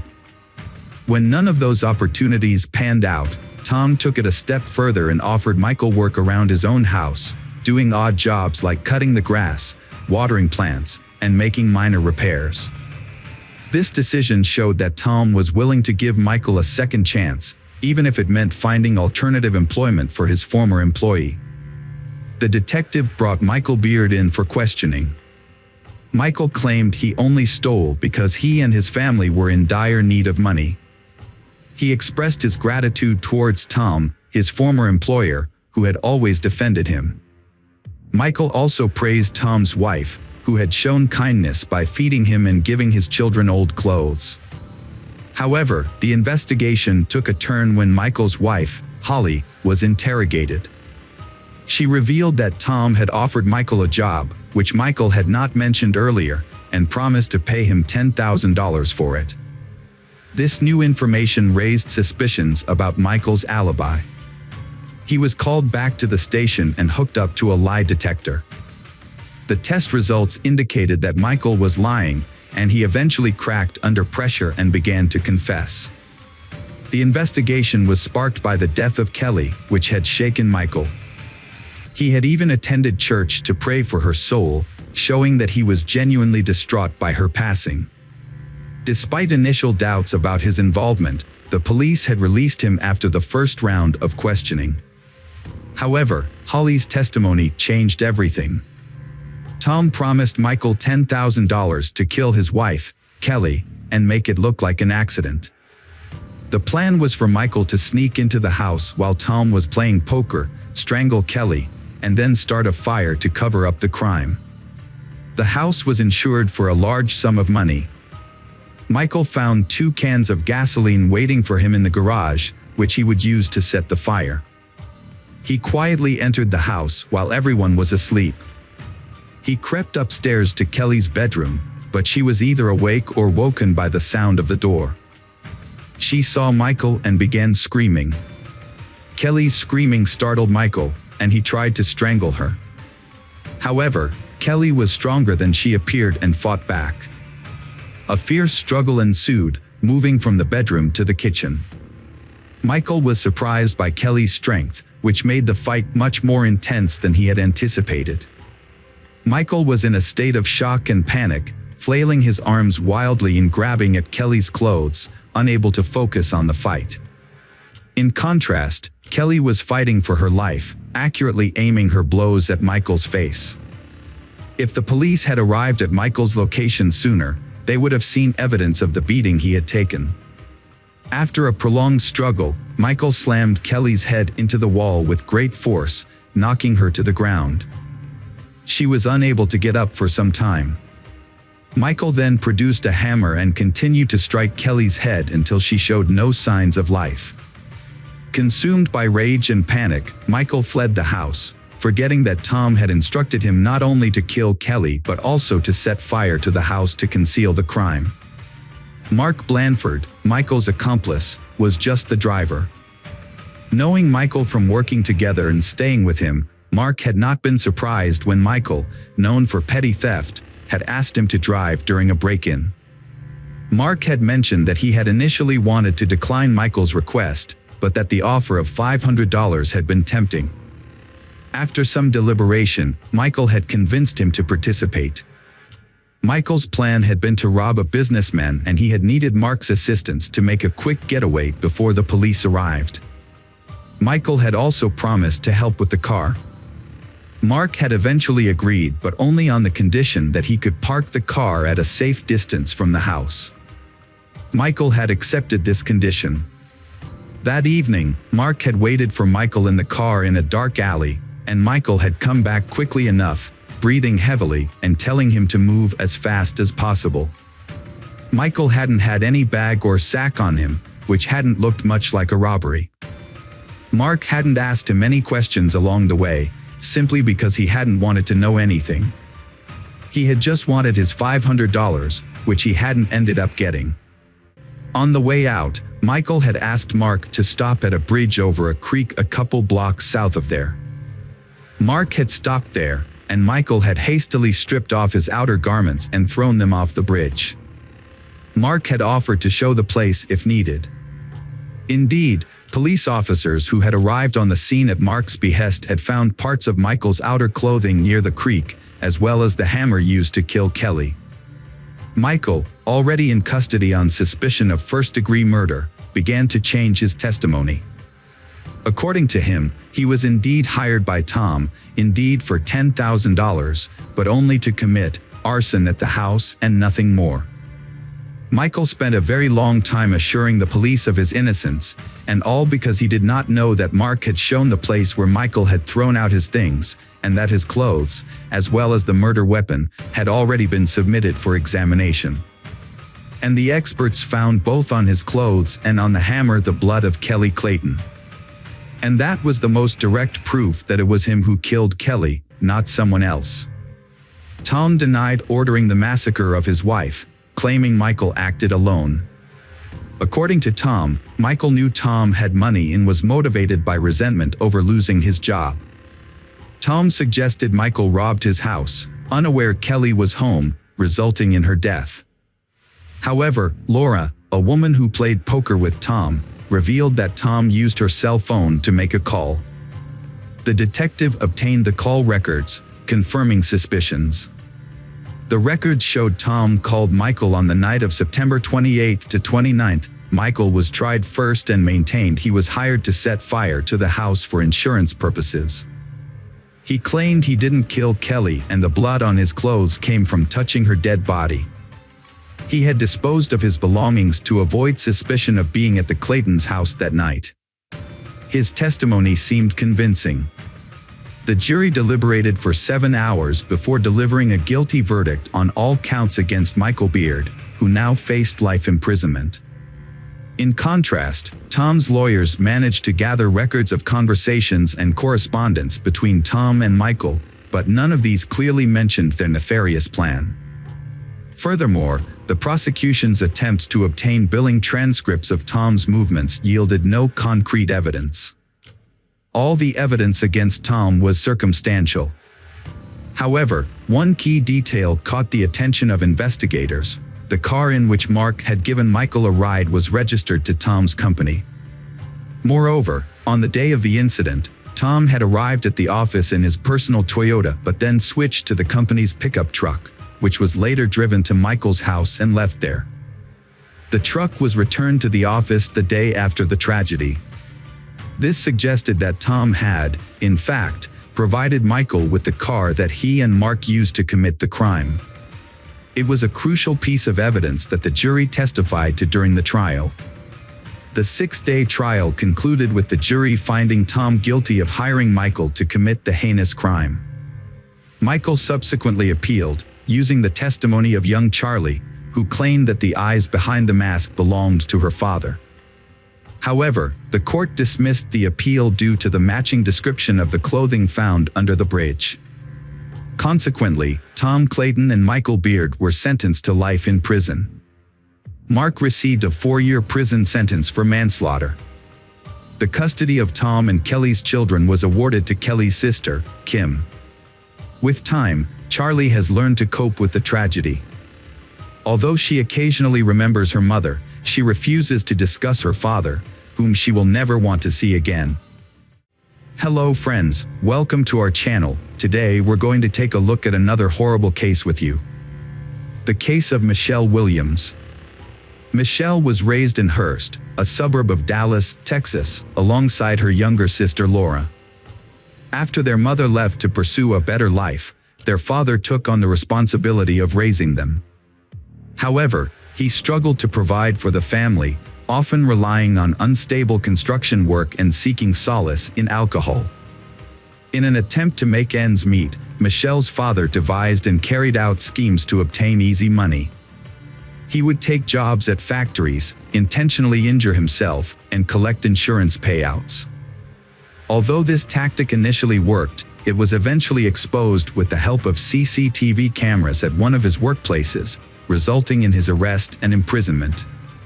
Growing up in an environment filled with deception and manipulation, Michelle became accustomed to a life of dishonesty. She desperately sought escape from this reality, but the lies and deceit had become ingrained in her way of life, making it difficult for her to imagine an alternative.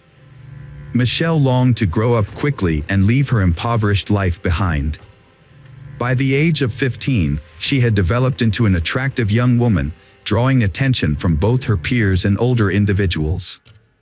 Michelle soon discovers that she can use her femininity and charm to influence the men around her and get what she wants. As a result, she enters a series of romantic relationships with various men. At 17, Michelle drops out of school and marries 16-year-old Kenneth O'Brien, telling him she's pregnant. Kenneth takes responsibility for his young wife and unborn child, joining the army to provide for them. They move frequently, having 2 more children, but Michelle grows dissatisfied with their nomadic lifestyle and temporary military housing. After 5 years, Michelle leaves Kenneth, citing his infidelity and physical abuse as reasons for the divorce. She returns to her hometown of Hurst, portraying herself as a victim of domestic violence to garner support from relatives and friends. As Michelle rebuilds her life, she reconnects with an old classmate, Brandon, and falls in love. Brandon is smitten with Michelle and happily accepts her 3 children from her previous marriage. They were preparing to get married, but just before the wedding, Brandon became furious with Michelle. He discovered that she had not finalized her divorce from her first husband. Michelle had been afraid to discuss the divorce with her ex-husband due to his abusive behavior, and as a result, she hadn't sent the necessary documents. With the help of a lawyer, they quickly resolved the issue, and they was able to get married in 1994. Initially, their family life was peaceful and routine. Brandon focused on growing his IT company, while Michelle worked as a dental assistant. However, Michelle had bigger aspirations. She began bringing home various dental equipment and supplies. Brandon's concerns grew as he suspected something was wrong. It was later revealed that Michelle had been stealing. Fortunately, they avoided going to trial. However, this incident marked the beginning of Brandon's trust issues with his wife. When neighbors reported that cars frequently visited their house while Brandon was at work, he installed a tape recorder in several rooms. Upon listening to the recordings, he discovered that various men were visiting their home throughout the day. Brandon conducted his own investigation and discovered that Michelle's first marriage ended in divorce due to her repeated infidelities, contradicting her claim that it was her husband's abuse. Upon learning this, Brandon reached his limit and requested a divorce. Enraged that Brandon was the one to initiate the split, Michelle sought revenge while he was away at work. Brandon had a valuable saltwater aquarium with thousands of dollars worth of fish. Michelle destroyed it by pouring Comet into the tank, killing all the fish. But that was not the end of her destructive behavior. Brandon's dog, Domino, was also a victim of Michelle's cruelty. She gave the dog sleeping pills, which led to its death. However, this was only the beginning of Brandon's nightmare. Michelle's actions continued to cause harm, and Brandon eventually learned the truth about her when his marriage was ruined. What Michelle did to Brandon was not an isolated incident. Her treatment of other men was even more shocking. It was later discovered that Michelle's first child was the child of her and John Paul Ray, a high school classmate of hers. Instead of telling John the truth, Michelle convinces Kenneth O'Brien that the child is his and he is forced to marry her. For 13 years, Kenneth believed the child was his child and even paid child support from age 5 to 18. After Michelle's divorce from Brandon, she moved in with John, the father of her first child. They lived together in a common-law marriage for 8 years. However, their relationship ended abruptly when John suspected Michelle of cheating on him. Michelle confirmed she was having an affair, which led to John moving out and leaving most of her belongings behind. She then met Greg Williams, a man with a history of marital failures, having been married twice before and having a daughter named Taylor from his previous marriage to Katie. After Greg and Katie's divorce in 2003, they shared custody of Taylor and maintained a good relationship, which made a formal child support agreement unnecessary. Greg was a successful and generous man who seemed like a perfect partner for Michelle. In 2007, Greg and Michelle had a daughter named Michaela, and they got married a year later. Their marriage seemed like the epitome of the American dream, with plenty of money, children, and love. Michelle appeared to have finally achieved the life she had always wanted. Greg came from a family with strong principles and had achieved success through his own hard work from a young age. He was a sports enthusiast and a black belt in martial arts. Both Greg and Michelle owned guns, which they kept in their home in Keller. Michelle kept a silver .40 caliber pistol in a safe, while Greg stored his black LAA .45 caliber gun, always loaded, in a case under his bedside table. Despite their differences, they was committed to making their marriage work. They regularly hosted birthday parties for their children from previous relationships at their home in Keller. Michelle's adult children frequently hosted barbecues and pool parties at their home, which was always filled with friends. Despite their idyllic suburban life and bright daughter, Michelle and her husband Greg didn't fit the traditional American couple mold.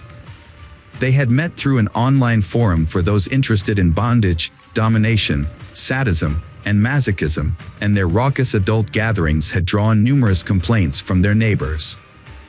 On October 13, 2011, at 4:40 a.m., an emergency call was made by a frantic woman, claiming she and her husband had been attacked by an intruder.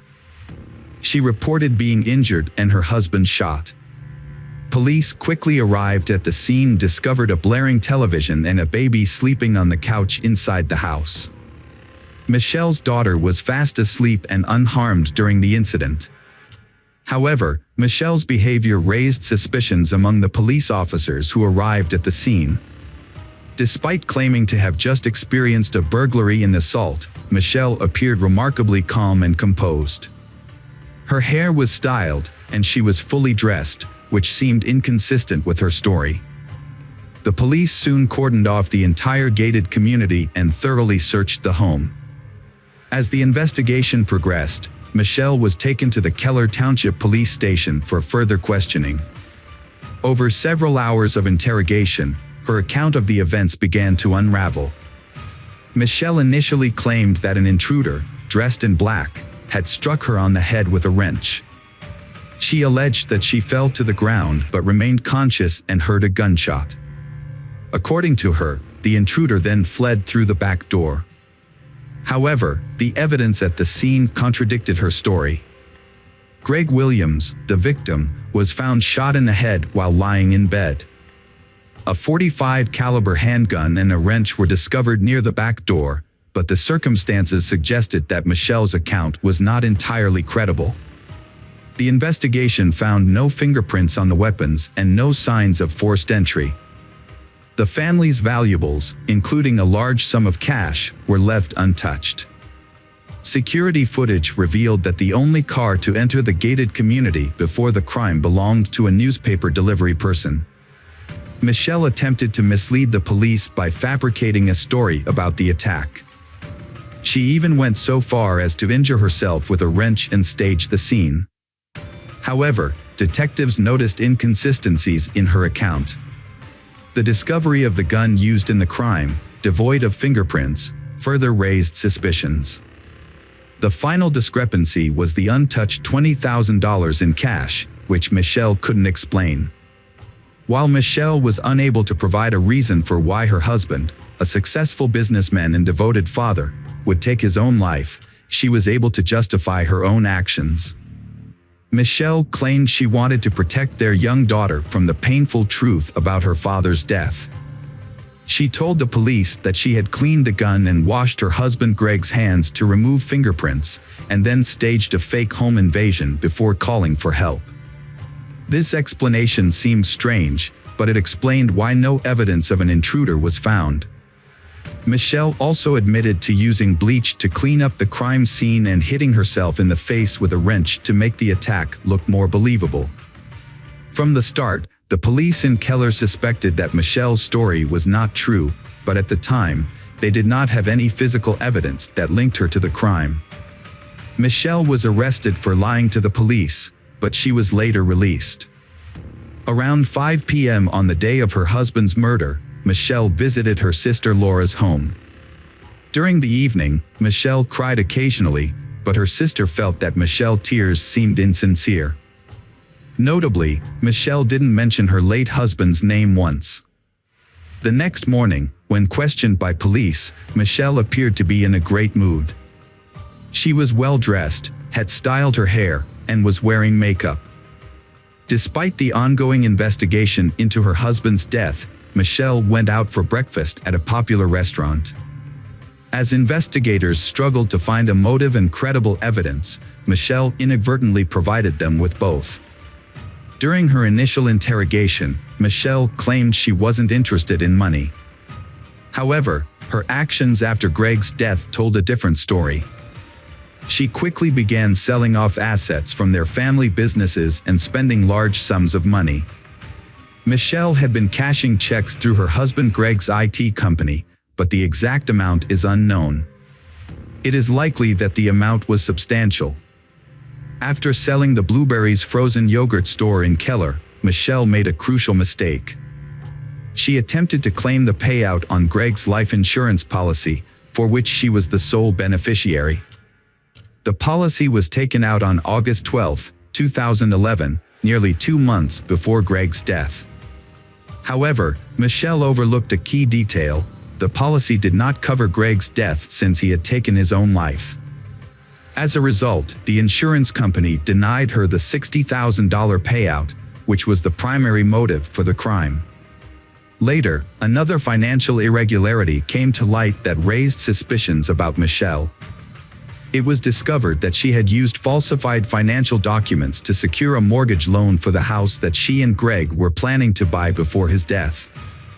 The account numbers had been intentionally altered, and the lender did not immediately detect the elaborate scheme.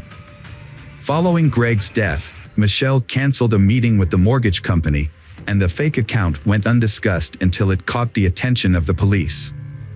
Despite the scrutiny, Michelle felt confident in her ability to avoid consequences and wrote a check for $188,000 to attorney Kenneth Wincorn. She then took a week-long vacation to Grapevine with her children. During a 3-month investigation into Greg Williams' death, police uncovered a web of deceit spun by his wife, Michelle. An autopsy revealed that Greg was shot from a distance of 12 to 18 inches. A toxicology report also showed that Greg had a large amount of sleeping pills in his system at the time of his death. Further investigation found no evidence of a break-in or assault on the house. Instead, police determined that Michelle had sedated her husband, turned up the TV volume, and shot him from close range. Their daughter was asleep in her room and did not hear the shooting. On November 3, 2011, the Tarrant County Medical Examiner officially ruled Greg's death a homicide. Michelle Williams was arrested on January 9 while on her way to a fitness center. She was charged with murder, tampering with evidence, and providing a false statement to police. As the sole witness and suspect, Michelle's bail was set at $522,000. However, she spent only a week in custody before being released on a reduced bail of $85,000. Michelle walked out of jail wearing gym clothes and a GPS monitor, accompanied by her new attorney, Kenneth Wincorn. However, this news infuriated Kathy, Greg's first wife, as she had paid Wincorn with money from Greg's estate, which she believed should not be used to defend Michelle, who was accused of killing Greg. According to online court records, Kenneth Wincorn's law firm had handled Greg and his ex-wife Kathy's divorce in 2003, and his name appeared on documents related to the custody agreement for their daughter Taylor in 2008.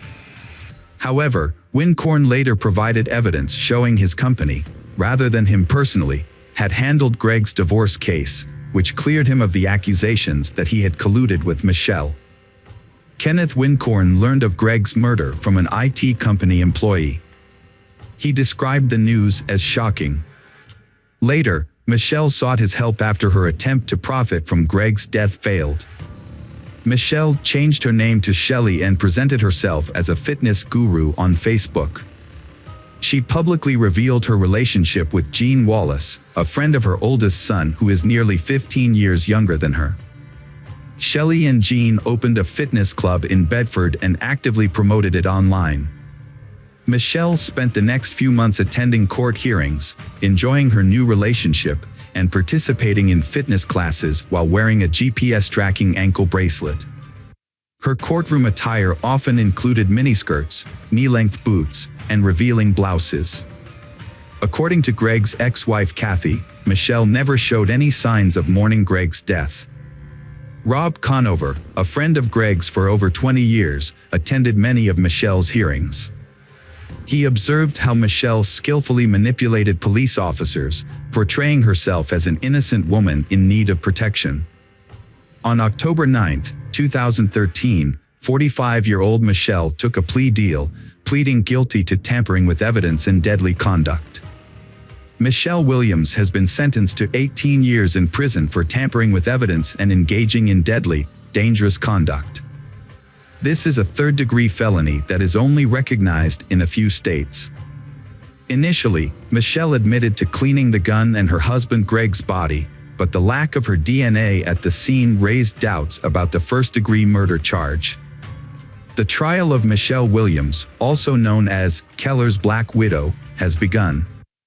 Prosecutors allege that she intentionally targeted her husband in 2011 to collect on his substantial life insurance policy. They described the crime as a clearly planned scheme motivated by greed. According to prosecutors, Michelle drugged her husband with sleeping pills and then shot him in the head to collect the insurance payout. Michelle admitted to cleaning the gun and Greg's body, but the lack of her DNA at the scene raised doubts about the first-degree murder charge. In a statement, Michelle's attorney, Kenneth Wincorn, highlighted the challenges in the case due to the thoroughly cleaned crime scene. If the jury finds that Michelle tampered with evidence and cleaned up the crime scene, she could receive a life sentence. During the trial, prosecutors stated that in the hours preceding the violent death, Greg Williams had a heated argument with his wife over financial issues. The altercation escalated to the point where he slapped her for spending a significant amount of money intended for a house down payment. In contrast, Michelle Williams' defense team claimed that Greg Williams took his own life. Defense attorney Clay Graham added that Greg Williams frequently struggled with depression and was known to use sedatives and steroids regularly. Michelle Williams' husband, Greg, was found dead with a self-inflicted gunshot wound. Michelle stated that she attempted to cover up the incident to shield her 4-year-old daughter from the truth. Throughout the court hearings, Michelle maintained a composed appearance but showed some emotional response when presented with photographs of her deceased husband. Michelle planned to blame Greg's ex-wife for the crime, claiming it was due to custody disputes. However, this plan was flawed as there were no actual disputes. Michelle's adult son testified against her, revealing she had asked him to assist in framing Greg's ex-wife. After many hours of deliberation, the jury found Michelle guilty of tampering with physical evidence, a felony offense. She received a harsh sentence, 60 years in prison, with the stipulation that she must serve at least 30 years before becoming eligible for parole. Michelle has not expressed remorse for her actions and continues to evade full responsibility for her crimes. She is currently serving her time at Mountain View Prison in Gatesville, Texas. Hello friends, welcome to our channel. Today we're going to take a look at another horrible case with you, the case of Kelsey Smith. Kelsey Smith was born on May 3, 1989, in Overland Park, Kansas. Kelsey was the third of 5 children in a close-knit family. Her parents, Gregory and Missy Smith, raised her alongside her siblings, Steve, Lindsay, Kat, and Zach. Gregory Smith, the family patriarch, was a retired U.S. Navy veteran and had served in the police force for over 20 years. He was enjoying his retirement after a long and dedicated career. Kelsey grew up in a loving family environment, close to all her siblings. Kelsey's mother, Missy Smith, has dedicated her life to health care, working at a local hospital for many years. Despite her busy career, she has managed to balance work and family life well, raising her children and creating a warm family environment. Kelsey has been an active, outgoing, and creative child since she was a child. She enjoyed singing, dancing, and playing musical instruments, which she learned in music school. She was also active in school theater and choir performances. Kelsey is also passionate about sports, especially gymnastics and soccer. She often attends sporting events with her father and brother, cheering on her local team. With a great sense of humor and many talents, Kelsey has left a deep impression on those around her. Her love for animals, which began in childhood, inspired her dream of becoming a veterinarian after college. During her senior year of high school, Kelsey found work at the local symphony orchestra, where she played the clarinet at various city events. Through this job, she set a goal of saving enough money within 6 months to buy her first car, a 1987 Buick Regal. Although her parents were concerned that the car was an older model, they offered to contribute to the cost so that Kelsey could buy a newer car from the family budget. However, Kelsey was determined to buy her first car herself, using only her own savings, so she turned down their offer. The Kelsey family prioritized providing their children with a well-rounded education, focusing on education and personal development. They also instilled in their children a strong sense of discipline. The family had clear rules that everyone followed without exception, including sharing their plans and notifying each other if they would be out late. Kelsey demonstrates her adherence to these rules by being punctual, sharing her whereabouts with her parents, and informing them of her social activities. During her senior year, Kelsey began a romantic relationship with John Beersmith. She describes it as deeply in love and like the relationships depicted in books or movies. They celebrated New Year's 2007 together and have been virtually inseparable ever since. John, who is 1 year older than her, appears to be a responsible and caring partner who treats Kelsey with respect. Both sets of parents approve of their relationship. In May 2007, Kelsey turned 18, graduated from high school, and was accepted into a prestigious university in Kansas to study veterinary medicine. This was one of the happiest times of her life. However, these happy days did not last long. Kelsey attended parties with her classmates to celebrate the end of high school and enjoyed spending time with John. At this point, Kelsey had achieved everything she wanted, got into her dream college, and was in a fulfilling relationship with a wonderful partner who was planning to propose. Her life was bright and happy.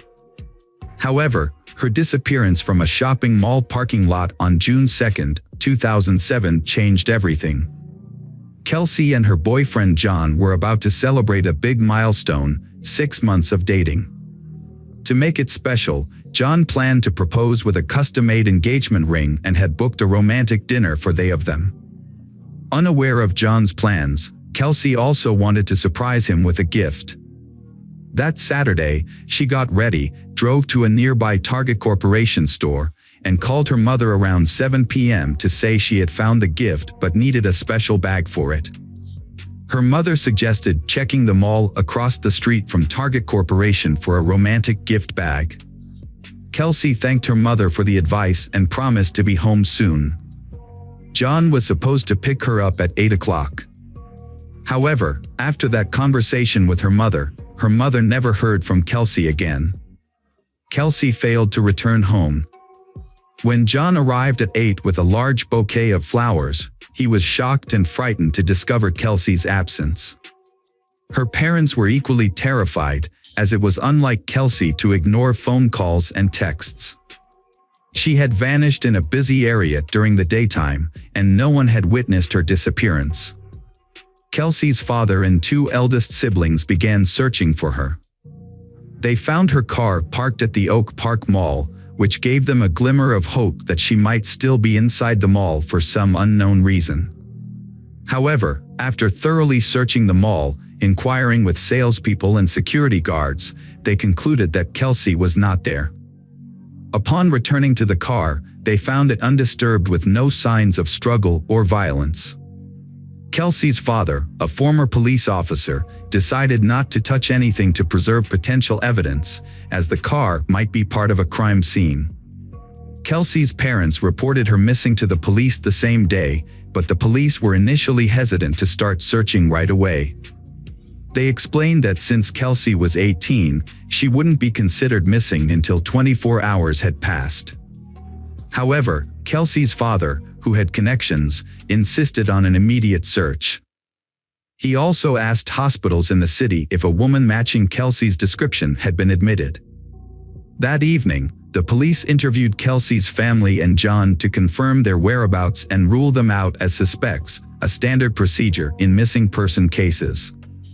The police also reviewed surveillance footage from the Target store, which showed Kelsey entering the store, browsing, making a purchase, and leaving while talking on the phone to her mother. She was asking her mother about a gift bag and then drove to the Oak Park Mall across the street, as her mother suggested. Kelsey parked her car near the side entrance of the mall, close to the wall. Her car was inspected by experts and appeared to be untouched from the outside. The gift for John was on the passenger seat, and her backpack with personal items, including a tablet and wallet with $300 in cash, was in the back. Since everything was still inside, robbery was quickly ruled out as a motive. It appears Kelsey only left with her credit cards and phone, as everything else was still in the car.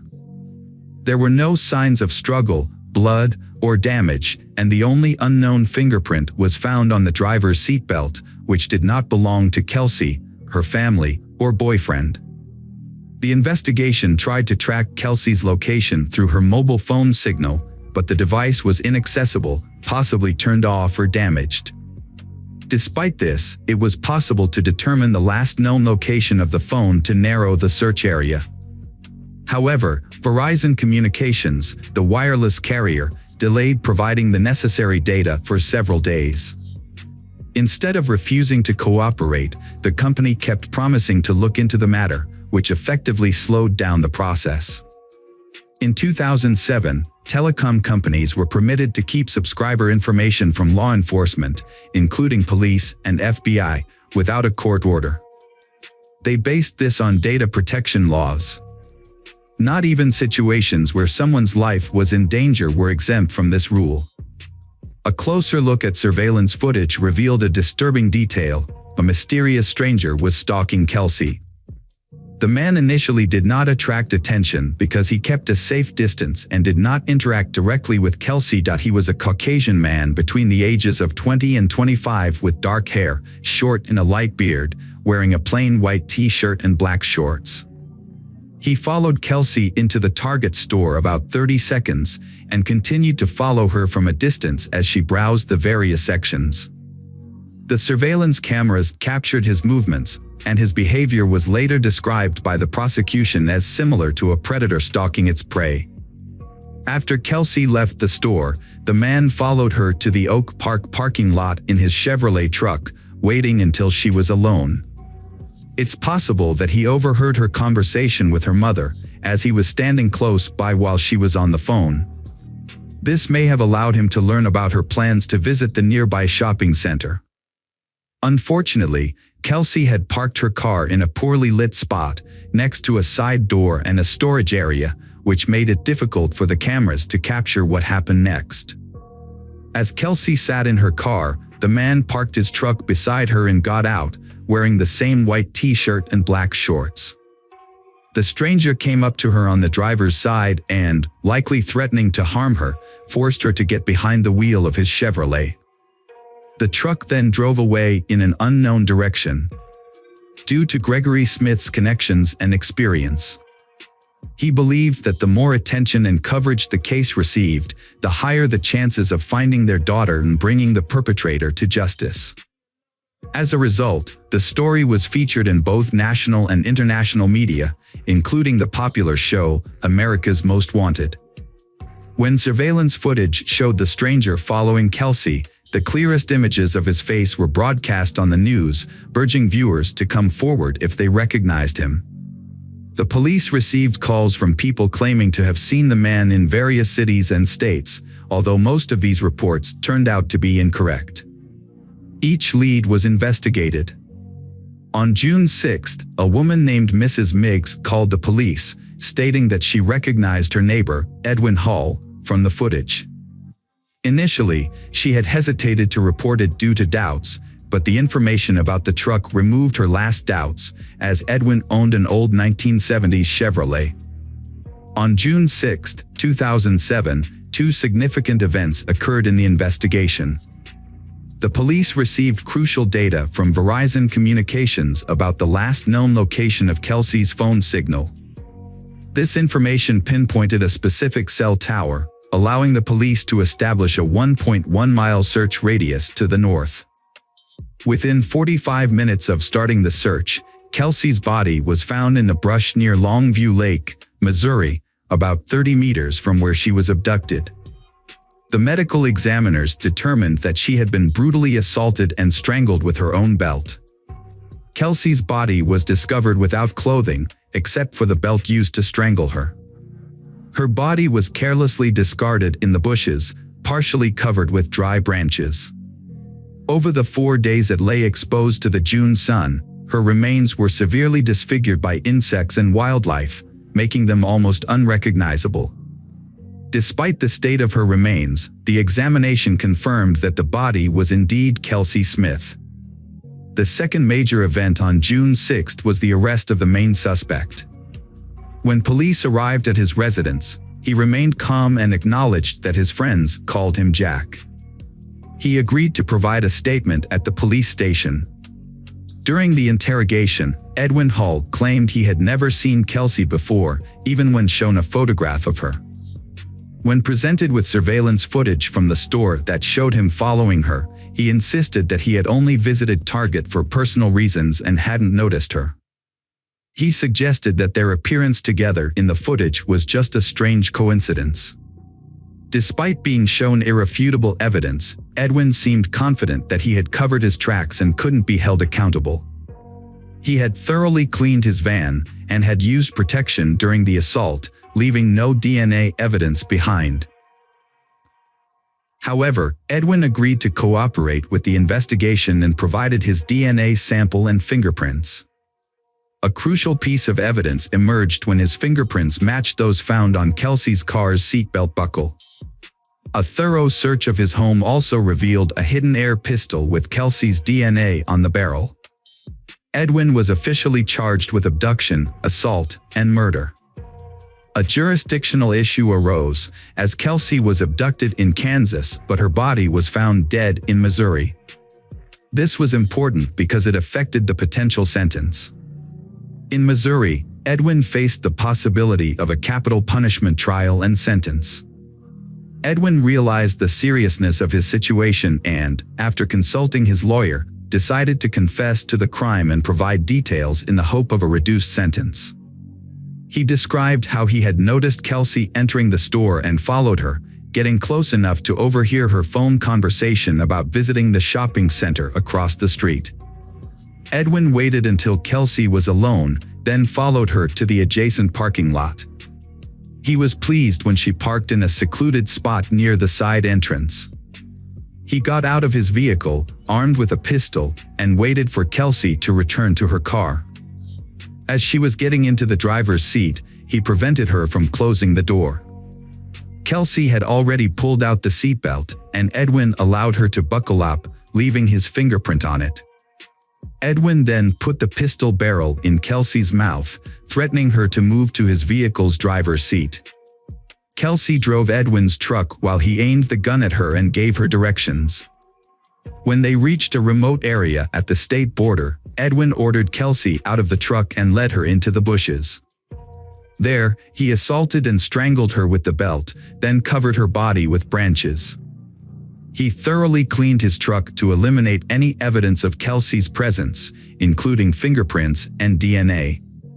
He then hid the pistol, which had Kelsey's saliva on it, in his home, believing it would never be discovered. When questioned about his motive, Edwin failed to provide a clear answer, instead making a comment about the victim's physical appearance. During the investigation, several other women and girls came forward, revealing a pattern of abuse and harassment by Edwin. Further investigation uncovered more instances of Edwin's wrongdoing, including coercing a 14-year-old neighbor into intimacy, harassing a waitress, and fleeing a restaurant without paying. These findings led to additional charges, including corruption of a minor, harassment, and theft. Edwin's lawyer attempted to garner sympathy from the court by highlighting his client's troubled childhood, past victimization, and unstable upbringing. Despite these efforts, the defense was unsuccessful. Edwin's lawyer was the only person to speak in his defense and show support. Notably, Edwin's wife attended all court hearings but chose not to defend her husband, instead sitting quietly in the background. On September 16, 2008, a Johnson County judge sentenced Edwin Hull to 27 life sentences without parole. After hearing the verdict, the defendant apologized to the Kelsey family for his actions and broke down in tears. He is now serving his sentence at the Hutchinson Correctional Facility in Kansas. Hello friends, welcome to our channel. Today we're going to take a look at another horrible case with you, the case of Banaz Mahmud. Banaz Mahmoud was born on December 16, 1985 in Iraq. She comes from an Iraqi Kurdish family with strong religious traditions. Her parents, Mahmoud Babakar Mahmoud and his wife, had 6 children, 1 son, Bahman, and 5 daughters, Baza, Beel, Han, Jaban, and Banaz. They lived in a rural tribal area in Iraqi Kurdistan, adhering to traditional values, especially regarding women's roles. In 1995, when Banaz was 10 years old, her family moved to the UK. However, this change in location did not alter their deeply held religious and traditional views. Despite being in a more liberal European country, the family continued to reject modern opinion and lived within their tight-knit religious community. At 17, Banaz was forced into a marriage with a man 10 years her senior, who had recently arrived from Iraq. He did not speak English and lacked basic literacy skills. Banaz having met her future husband only 3 times before the wedding. Banaz, described as a girl with brown eyes, long dark hair, and a kind smile, followed tradition and moved into her new husband's home, despite him being a stranger to her. From the start, Banaz suffered physical and emotional abuse at the hands of her husband. Despite having lived in the UK and being aware of her rights, she was trapped in a cycle of violence. She tried to leave her husband multiple times, but her family forced her to return, as it was considered a disgrace for the entire Mahmoud family. With no support from her relatives, Banaz turned to the police twice, but they failed to take action, leaving her vulnerable to further abuse. In July 2005, after 2 years of marriage, Banaz finally escaped her husband's house and returned to her parents' home. After leaving her husband, Banaz felt a sense of freedom. She met Rameth Soleimani, and they fell deeply in love. However, they had to keep their relationship a secret. They would only communicate twice a day, exchanging messages in the morning and evening. Rameth was unlike the men surrounding Banaz, as he was calm, wise, and courteous. He treated she with great respect and kindness, instantly winning her heart. Before long, they began envisioning a future together, discussing wedding plans and a happy family life. They even chose names for their potential children. These joyful dreams brought Banaz happiness and gave her the strength to cope with the hatred and aggression from her family. In early October 2005, Banaz was walking down the street when she noticed a car following her. She recognized the people inside as Kurdish migrants sent by her father. Knowing her family's history, Banaz became terrified for her safety. On October 10, 2005, Banaz visited the police station again. During a 2-hour conversation, she shared detailed information about her life with her husband, including the physical abuse she suffered, her family's resentment, and the recent surveillance. She told the police that her husband had repeatedly beaten her, and during one incident, he nearly knocked out her tooth because she dared to call him by his first name in public. Banaz had previously informed the police that she feared for her life, but her concerns were ignored. The police failed to investigate her claims, neglecting to interview her family and husband to verify the accuracy of the information. She was told to contact them again if she felt threatened. Banaz and her boyfriend, Rameth, secretly met for about 2 months without being detected. However, in early December 2005, they were spotted by members of her family near a London subway station. This information was immediately reported to her father. That evening, her male relatives gathered at the family home, where they discussed her actions and deemed them unacceptable. Her uncle, Ari Mahmoud, declared that Banaz should be killed to restore the family's honor. Banaz overheard this conversation. Following this, Banaz went to the police again and explained that she had been under surveillance for months. She also told them that her family intended to kill her. She provided a list of 5 family members who were involved in the plot, but the police did not take her seriously. A serious mistake was made, which led to Banaz's disappearance. To uncover her fate, investigators must untangle a complicated network of lies, violence, and disregard for the truth. 2 weeks later, Benaz's father deceives her into visiting a relative's house, promising to discuss her divorce. Upon arrival, he forces her to drink brandy and leaves her alone in a room with the TV on. As she turns around, she sees her father putting on rubber gloves and reaching for a rope.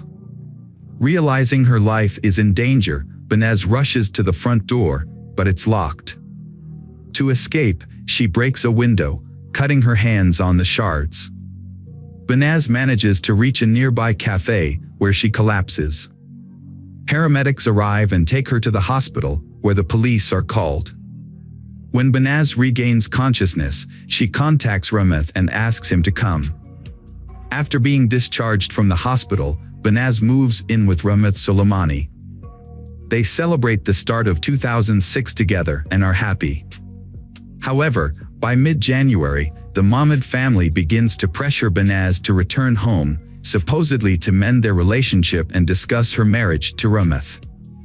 Benaz trusted her parents and agreed to return to her father's house, believing her mother would protect her if her father became violent. To be safe, Benaz went to the police station again and gave a full statement, including the names of people she thought might harm her. Despite her fears, she returned to her family home. On January 22, 2006, Rameth was attacked by 3 men in the street who tried to force him into a car. He managed to fight back and reported the incident to the police.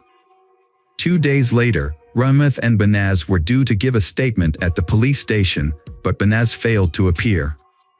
Rameth attempted to reach Benaz Mohammed, but lost contact with her after she vanished upon returning to her family's residence. Rameth, who had been in constant touch with Benaz, grew increasingly worried and filed a missing persons report with the police. After numerous appeals, the police finally took action. The disappearance of Benaz Mohammed sparked an investigation led by the Homicide and Serious Crime Directorate, with Chief Inspector Caroline Good at the helm. Initially, it was suspected that Benaz was being held captive in a house within the community. To locate her, Inspector Good organized an extensive search of linked to the Mohammed family.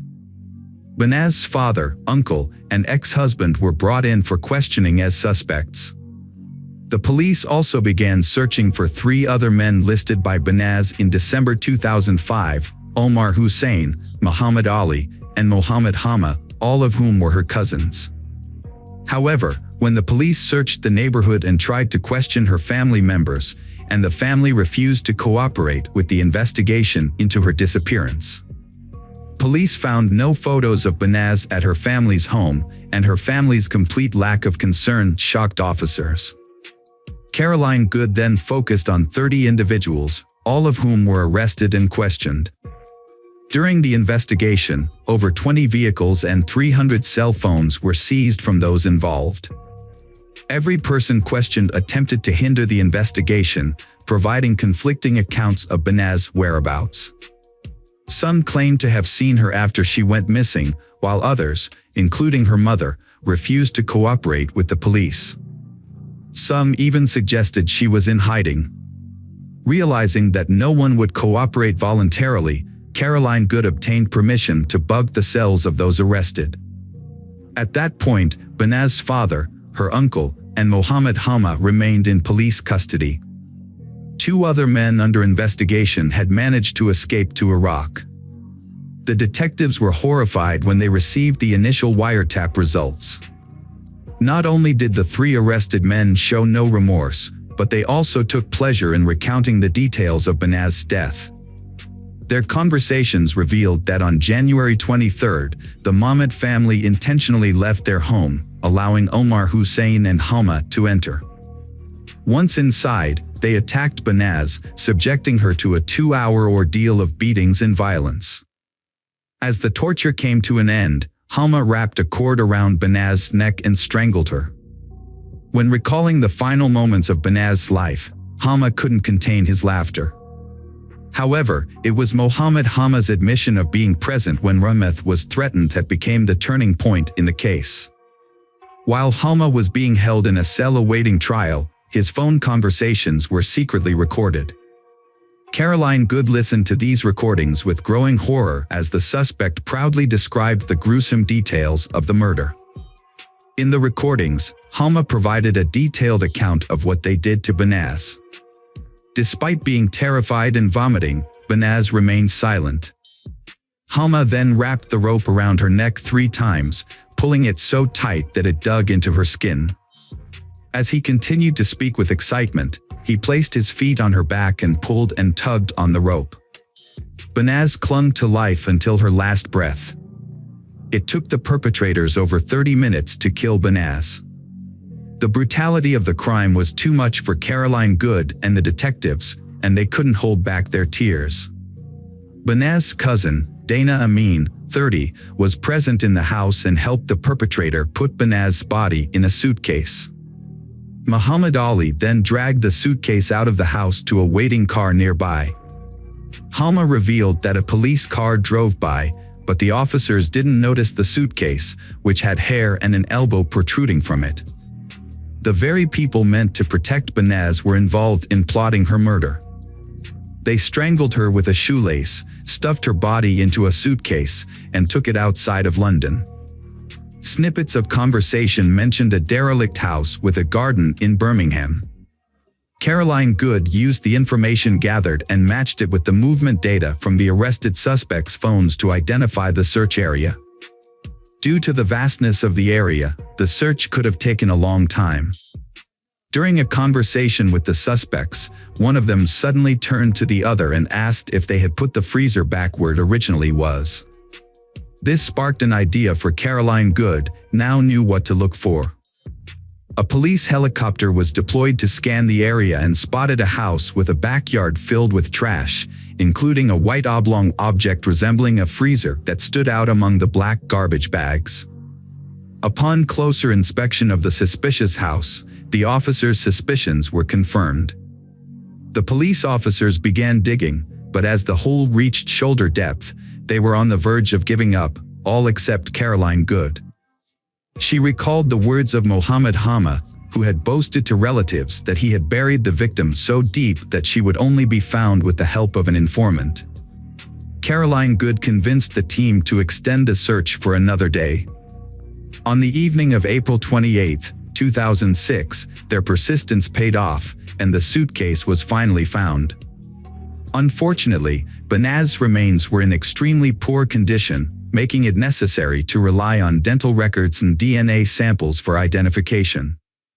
Her body was discovered folded into a fetal position, hidden in a suitcase and buried beneath a freezer in the garden of a Birmingham house. On May 1, 2006, the suspects were formally charged with the crime. However, they displayed no remorse, convinced that their actions were justified. Mohammed Halma even claimed that the case would not go to trial, as he believed he was simply carrying out an act of retaliation. Meanwhile, Caroline Good faced renewed opposition from the Kurdish diaspora community. Following the discovery of Banaz's remains, numerous individuals came forward to provide alibis for the suspects, claiming that they were in public on the day of the alleged and therefore could not have committed the crime. Approximately 50 individuals were involved or connected to Banaz's death in various capacities. Reflecting on the events, Caroline Good recalled feeling intense anger, disgust, and contempt for the men involved. She noted that 50 men had participated in the murder of one woman, and they took pride in their actions, which they saw as a demonstration of their masculinity. In March 2007, the trial against Mahmoud Babakar Mahmoud, Ari Mahmoud, and Mohammed Halma began at London Central Criminal Court. Prosecutor Victor Temple described the crime as a cold-blooded and heartless execution that was orchestrated by the victim's father and uncle. In June 2007, a jury delivered finding all 3 defendants guilty of the charges and ineligible for leniency. The sentences handed down were severe. The father received a life sentence with a minimum of 20 years, the uncle was given life with a 23-year minimum, and cousin Mohammed Halma also received a life sentence with a minimum term of 17 years. Judge Brian Barker was scathing in his delivery of the verdict, stating, "You decided that your so-called family honor needed to be restored, which meant she had to die and her memory erased. This is a heinous and heartless crime. What kind of honor is it when a father prioritizes his social status over the life of his own child?" A mere 4 months after the trio's conviction, London police were informed that Muhammad Ali had been arrested in Iraq for a crime committed against a young boy. Muhammad Ali had taken his own life. Omar Hussein, the last of the 5 perpetrators, had been hiding in rural Iraq, attempting to avoid public detection. However, in December 2009, he was shot in the leg during an altercation with one of his brothers and required medical attention. Upon arriving at the hospital, police were notified and subsequently arrested him. Initially, Omar Hussein denied being in London in 2005, thereby claiming innocence in Banaz's death. But UK Social Security records revealed that he had been receiving refugee benefits during that time, contradicting his statement. The court ultimately sentenced him to life imprisonment with a minimum term of 21 years. Dana Amin was given an 8 years prison sentence for his role in disposing of Banaz Mahmoud's body and hindering the investigation. A recorded interview with Banaz at a police station implicated her family in the crime. Banaz had previously handed in a letter to a police station in South London, naming individuals who threatened to kill her and her boyfriend Rameth. The individuals named in the letter were from Banaz's family and the wider Iraqi Kurdish community. They were angry about her decision to divorce her husband, who treated her poorly. Despite several attempts to leave him, Banaz returned due to family pressure. The police failed to respond properly to Banaz's situation, which ultimately resulted in her death. However, this case prompted significant changes in how honor-related cases are handled. An inquiry into police misconduct was launched after Banaz's death, and an independent commission investigated 9 police officers for their inadequate response to her allegations. 7 officers received reprimands, and 2 were dismissed. It is essential to recognize the tireless efforts of Caroline Good and her team, who successfully located Banaz's body, secured the conviction of her father and uncle, and brought the escaped perpetrators back from Iraq. Banaz was laid to rest at the Merton and Sutton Joint Cemetery in Morden. A memorial service was held in her honor on June 26, 2007, at the MN Auditorium, followed by the installation of a granite memorial headstone at her gravesite. The memorial was attended by a small group of people, including Rameth Soleimani, Caroline Good, and Banaz's 2 sisters. Notably, Banaz's family did not attend either service. Rameth Soleimani, who had been living in the UK under witness protection, was profoundly affected by Banaz's death. He penned a heartfelt letter expressing his love and grief, describing Banaz as the love of his life and his entire world. Unfortunately, his pain and suffering continued, and in May 2016, 10 years after the tragedy, he took his own life. This was his 3rd attempt to end his life, a devastating consequence of the trauma he had endured. Hello friends, welcome to our channel. Today we're going to take a look at another horrible case with you, the case of Kaylee Mandati. Kaylee Mandati was born on August 20, 1998, in Webster, Texas, to parents Tak Mandati and Allison Steele. Her family enjoyed a comfortable lifestyle, with her mother working as a scientist and her father serving as an international executive director at MGM Resorts. Following her parents' divorce, Kaylee's mother, Allison, married NASA engineer Lawrence Buten, who resided in Houston. Although Kaylee's parents were separated, she maintained a close relationship with her father and regularly stayed in touch. Her stepfather, Lawrence, adored Kaylee and became a loving second father figure to her. Kaylee was an exceptional individual, cherished by her family and friends. She excelled as a student, team member, sister, and companion, spreading joy with her infectious laughter and kind heart. Throughout her academic career, Kaylee consistently demonstrated academic excellence and actively participated in extracurricular activities. Her diverse interests included horseback riding, piano playing, and theatrical performances. As a Girl Scout, Kaylee spent time exploring the Clear Lake neighborhood with friends and embarking on hikes with her parents. Upon graduating with honors from Clear Creek High School in League City, Texas, in 2016, Kaylee continued to pursue her passions. With a deep love for animals, Kaylee volunteered with a group called Animal Therapy. Her adventurous spirit drove her to seek out new experiences, and she aspired to try extreme sports and explore uncharted territories, always seeking thrilling experiences that brought her joy. At 19, Kaylee was a sophomore at Trinity University in San Antonio, studying communications. She was popular, with many friends, and led the cheerleading squad for the football team. Her beauty and charisma drew many admirers. During a football game, she met 22-year-old Mark Howerton, a tall, athletic professional baseball player. Initially, Kaylee didn't notice Mark, as she was interested in someone else, Jet. However, Mark was immediately smitten with Kaylee, captivated by her large black eyes and charm. Mark and Kaylee started dating in September 2017, despite their first 2 meetings not going well. Friends thought they were mismatched, as both were emotional and quick-tempered. Their relationship was marked by intense arguments and jealousy. Kaylee often had bruises and was afraid to retrieve her phone from Mark, a disturbing sign of the toxic relationship.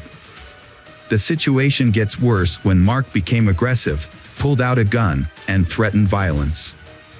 Kaylee knew about her boyfriend's jealous nature and temper, but she would reassure her friends and ask them not to discuss their loud arguments publicly.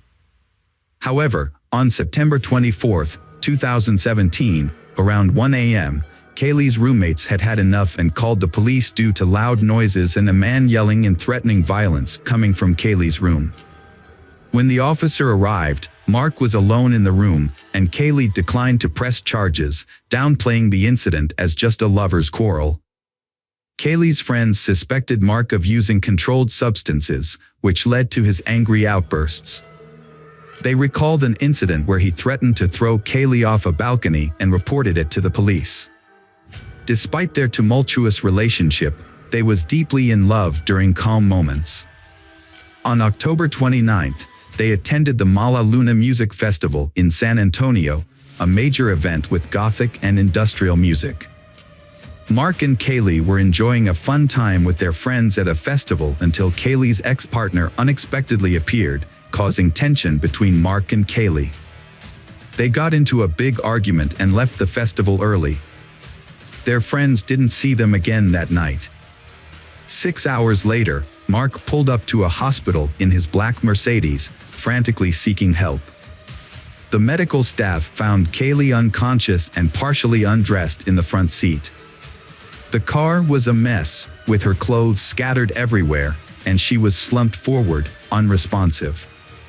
The hospital staff rushed Kaylee to the emergency room, where Mark revealed that they had taken illegal substances before the festival. This information helped doctors treat her for a possible overdose.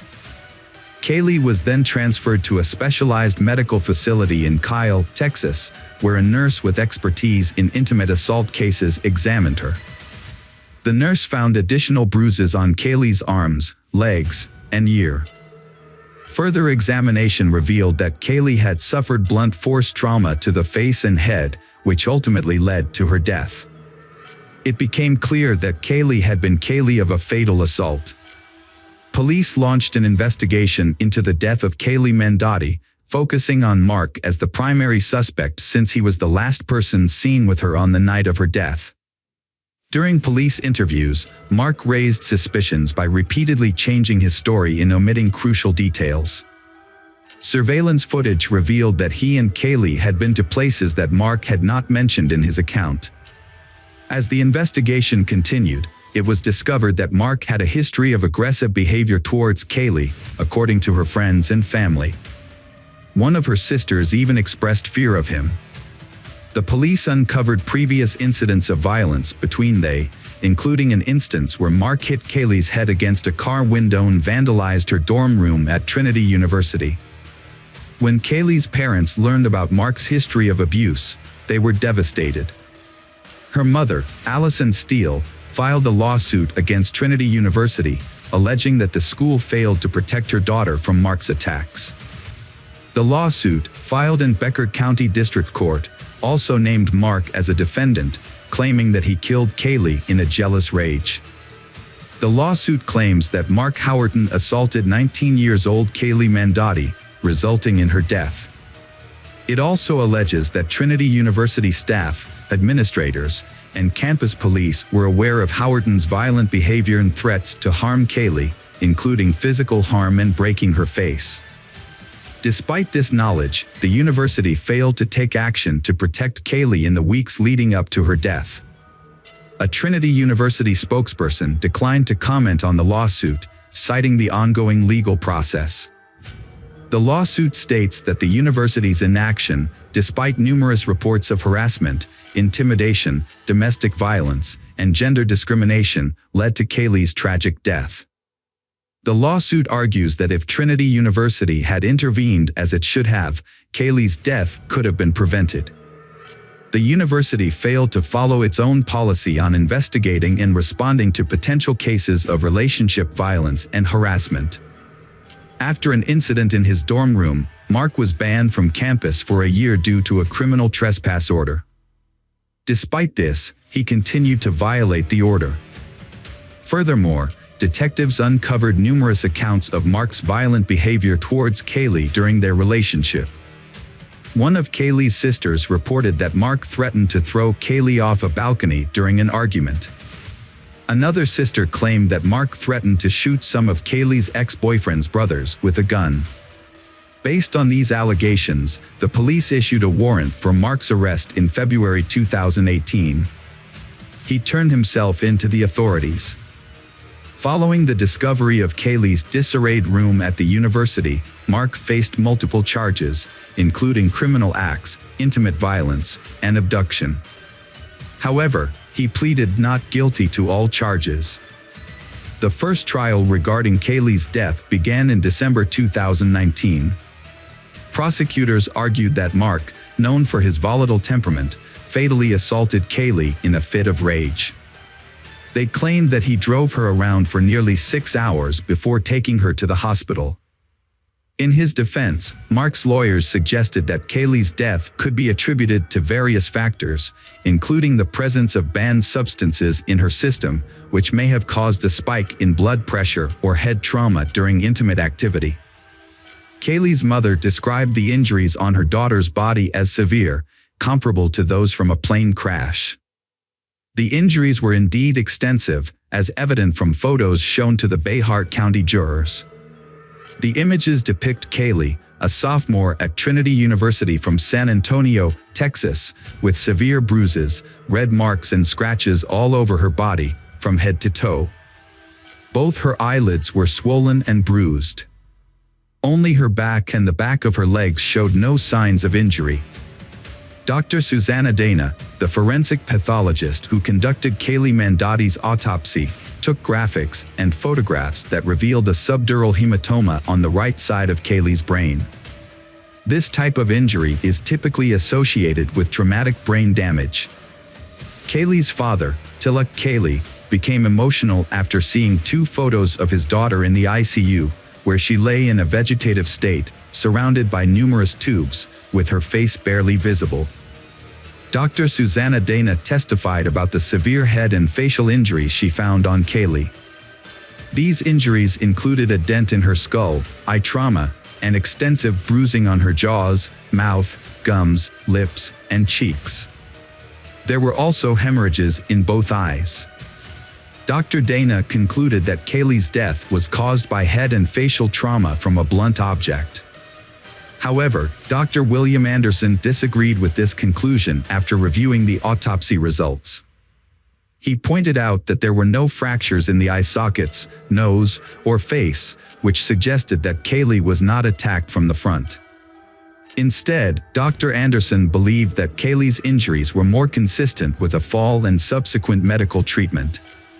Defense attorney John Hunter presented an alternative explanation, arguing that the prosecution lacked sufficient evidence to determine what happened to Kaylee Mandotti the night of the incident, making it impossible to prove Mark Howerton's involvement.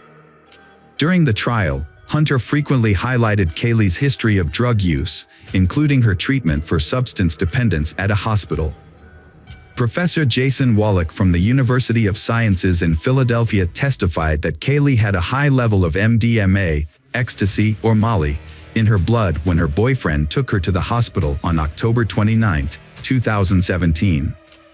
The presence of this substance can turn a minor head injury fatal. Hunter stated that MDMA affects people differently, causing increased body temperature or electrolyte imbalances that can lead to loss of consciousness.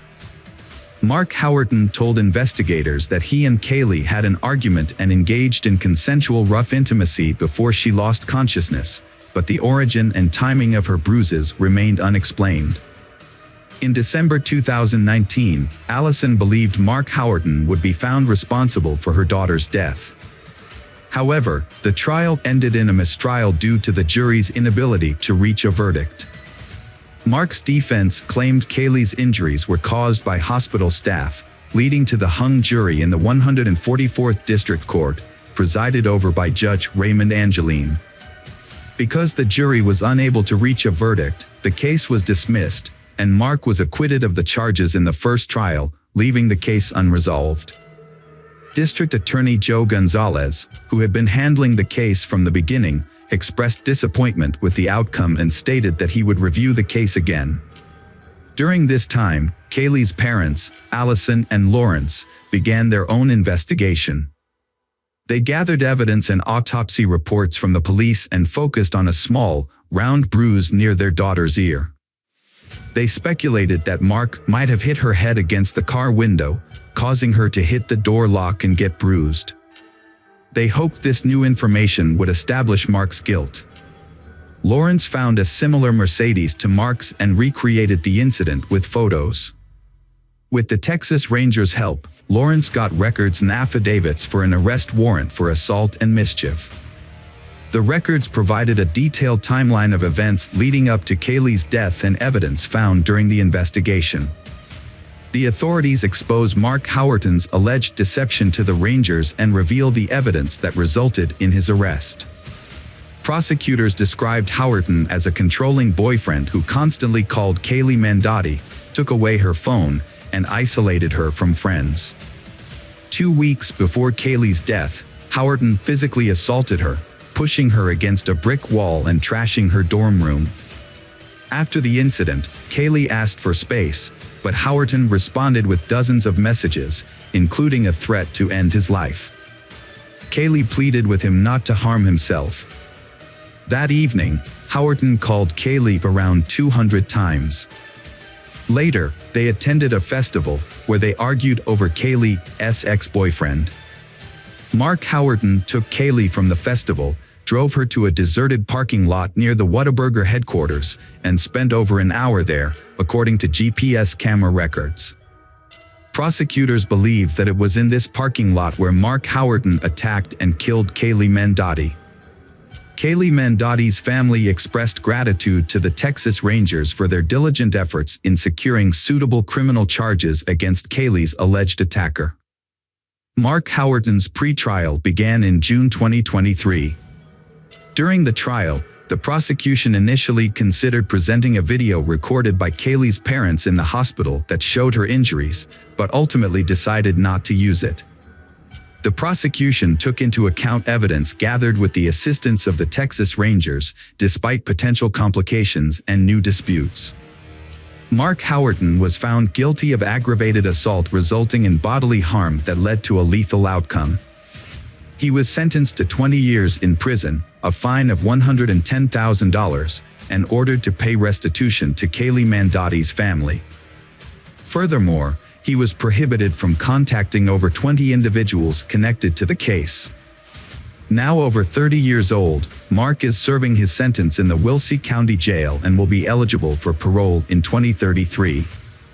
The conviction brought some closure to Kaylee's family, but felt the sentence was not enough for their loss.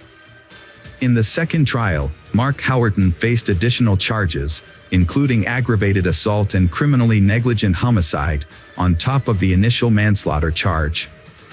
The prosecution changed its strategy to build a stronger case against him. However, Kaylee's family and prosecutors were unhappy with the outcome and pushed for a retrial. Kaylee Mandotti's tragic story shows the devastating effects of violence on a young life and her family's struggle for justice. Kaylee's story is a powerful reminder of the consequences of violence against young people with promising futures. Despite the conviction, her family believes the verdict does not bring justice for their daughter. In 2021, Allison filed a civil lawsuit against Trinity University, alleging negligence in protecting her daughter.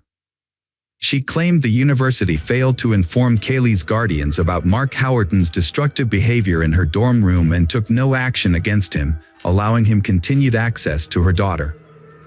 It is unclear whether evidence collected by Allison and Lawrence was presented during Mark Howerton's trial.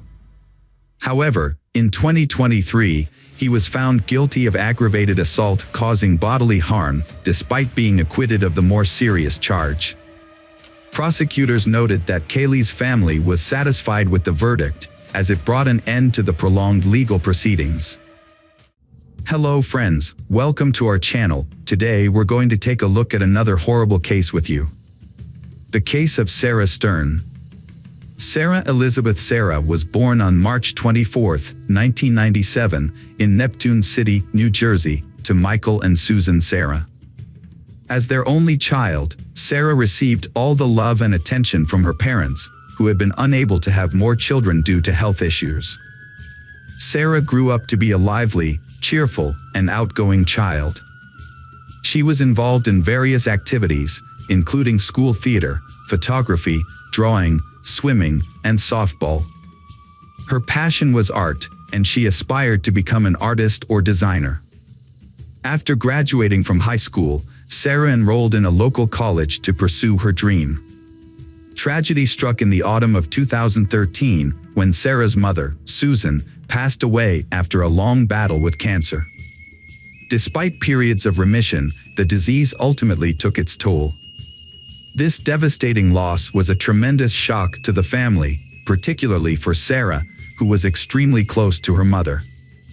After a period of struggling with depression, Sarah began to support her ailing father and care for their beloved dog, Buddy.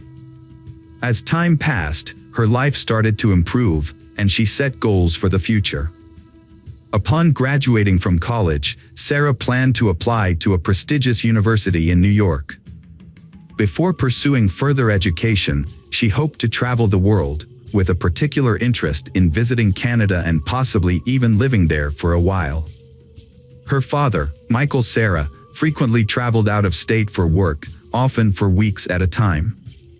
However, he never worried about leaving Sarah alone, as she was a grown and independent young woman, and their town was considered safe. But on the night of December 3, 2016, around 2:30 a.m., an unsettling incident occurred. A concerned citizen reported an abandoned vehicle on the Belmar Bridge along Highway 35, prompting the police to become involved. The area was usually deserted at night, which made the lone, empty vehicle stand out. A taxi driver, who was taking a shortcut home across the old bridge on the outskirts, noticed the car parked on the side of the road. He stopped to see if anyone needed assistance, but found the vehicle empty with no one around. Concerned that the driver might have jumped into the water below, a tragic occurrence that had happened before in this spot, the taxi driver called the police. Police officers responding to the scene found the car's keys in the ignition and no signs of blood or struggle, leading them to initially believe that the owner may have intentionally left the car on the bridge to jump into the river. To investigate further, they checked the car's ownership and discovered it belonged to 85-year-old Lily Serra, who lived in a nearby town. When officers visited Lily's home, they found her alive and well. She explained that she hadn't driven the car in years due to poor eyesight, and her 19-year-old granddaughter, Sarah, was the frequent driver. Lily tried to contact Sarah but was unable to reach her because her phone was turned off. She then provided the officers with her son's address, where Sarah lived, and informed them that Sarah was likely alone, as her father was out of town for work and wouldn't return until the following week. Sarah was nowhere to be found at her home. Although the back door was open, an initial search of the house didn't turn up any signs of foul play. However, they did find the family dog locked in one of the bedrooms, whining. Despite the open back door, there were no signs of disarray or struggle, and no evidence of an intruder. As the news of her disappearance spread, Sarah's father, Michael, rushed back home on the next available flight. Upon his arrival, he confirmed that everything was still in its place and nothing was missing.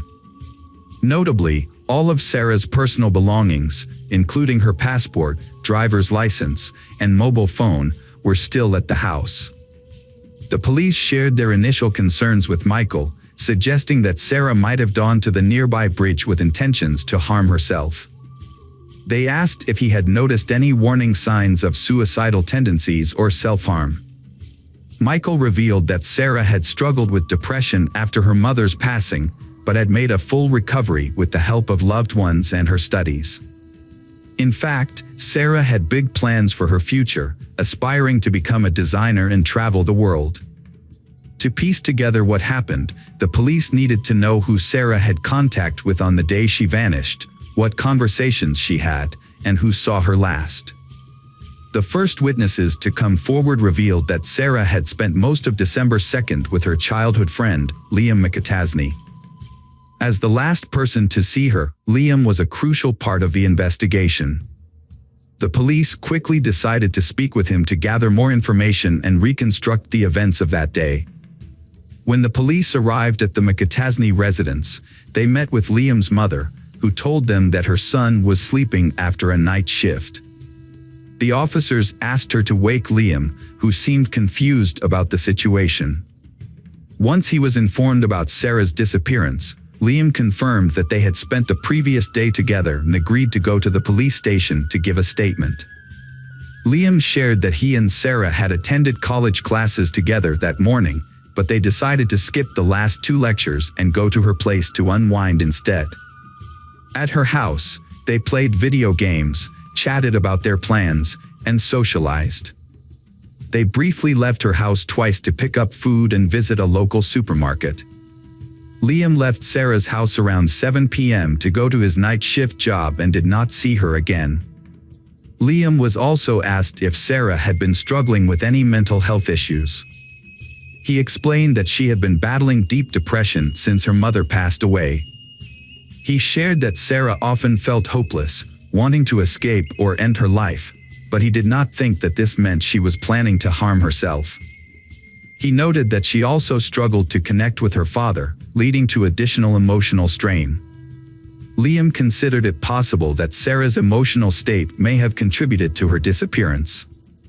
However, it was also clear that Sarah was planning a trip to Canada around that time and had recently exchanged money in preparation for her travels. Liam's testimony gained credibility when Canadian dollars were found in her bedside table drawer, though the amount was relatively insignificant. Preston Taylor, a close friend from high school, corroborated Liam's story. Preston mentioned that Sarah had struggled with depression, leading him to wonder if she had fled to Canada or taken her own life by jumping off a bridge. His emotional testimony underscored the strong bond he shared with Sarah. Despite these accounts, investigators soon ruled out the possibility of Sarah fleeing the country due to the absence of her passport. As a result, the search focused on the more distressing possibility of her having jumped to her death. A comprehensive search operation was launched along the river, involving divers, specialized equipment, and hundreds of volunteers, including police. However, strong currents posed a challenge, potentially carrying her remains or personal belongings far from the bridge, and thorough searches of both riverbanks were necessary to try to find any signs of Sarah. Among the volunteers searching for Sarah were her friends Liam and Preston. Despite their efforts, The search yielded nothing, prompting law enforcement to re-question those closest to Sarah. It was during this process that discrepancies in their accounts began to emerge. Sarah's friends and classmates described her as a happy and carefree person, with no signs of depression or problems with her father, whom she often spoke about affectionately. However, Liam and Preston's behavior after Sarah's disappearance raised eyebrows. They initially acted as if they had lost a loved one, gaining sympathy from many. But over time, their behavior seemed increasingly insincere, as if they were performing for an audience. The fact that Liam and Preston had only recently become close, about a month before Sarah's disappearance, raised suspicions and led the police to re-question them. Liam was visibly shaken when he was brought in for further questioning. The investigator asked him about his relationship with Sarah and Preston, and Liam explained that the three of them had grown up together on the same street and attended the same school. They were extremely close, sharing their deepest secrets and dreams with each other. Preston had even taken Sarah to prom, but they had never been romantically involved. Liam clarified that his relationship with Sarah was more than just friendship. He considered her like a sister. They had even listed each other as siblings on social media. Sarah had confided in Liam about her family, telling him that her mother had left her a significant amount of money in a safety deposit box at the bank. Sarah didn't trust her father, who claimed a right to the money, so she planned to retrieve it soon and move to Canada. However, when the investigator shared this information with Michael, Sarah's father, he provided a conflicting account. According to Michael, his wife had been saving money for Sarah's future since her birth, setting aside funds for education, a wedding, or a down payment on a house. The money had been stored at home in a shoe box, containing old and worn-out bills, but no one had thought much of it at the time. After Sarah's mother passed away, her father gave her a large sum of money, which he advised her to put in the bank. Sarah took his advice, dividing the money between her checking account for everyday expenses and a safe deposit box for the rest. She intended to use the money for graduate school and travel. Michael claimed he wasn't interested in the money for himself. When investigators discovered that Sarah had access to a significant amount of money, they began to suspect that her disappearance might be related to her finances. They decided to look into her financial transactions, including her bank account and safe deposit box. Their investigation revealed that Sarah had withdrawn a large amount of cash from an ATM just a few days before she disappeared, and had also accessed her safe deposit box at the bank around the same time.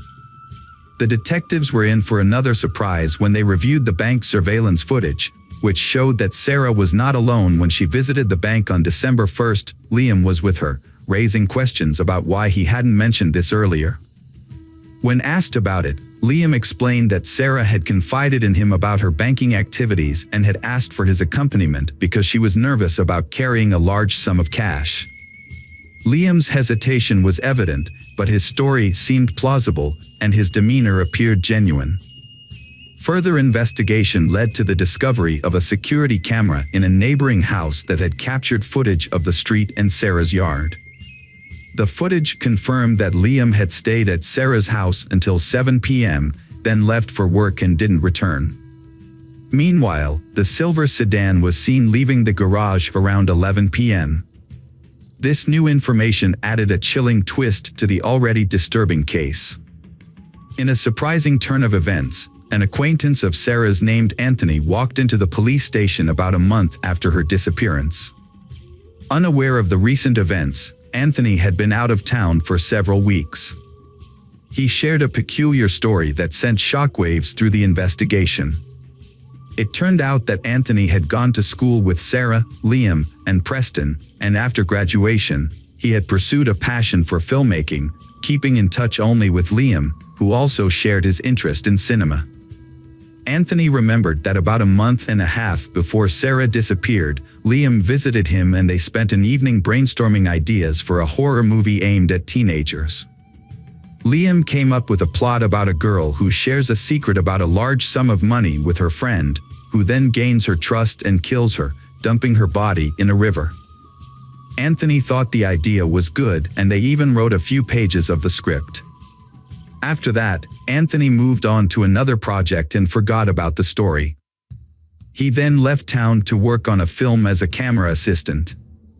When he returned, Liam unexpectedly called him and asked if the police had contacted Anthony. Anthony was surprised and had not heard that Sarah was missing, so he decided to go to the police.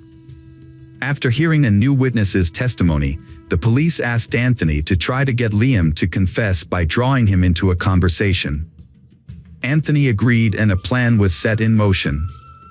He would invite Liam to work on a project that required renting expensive camera equipment, which they would pretend they couldn't afford. Liam had ambitions of being in a movie, so the police thought he would likely jump at the chance to make his dream a reality, especially if it meant using the money he had taken from Sarah. They decided to test him by setting up a sting operation.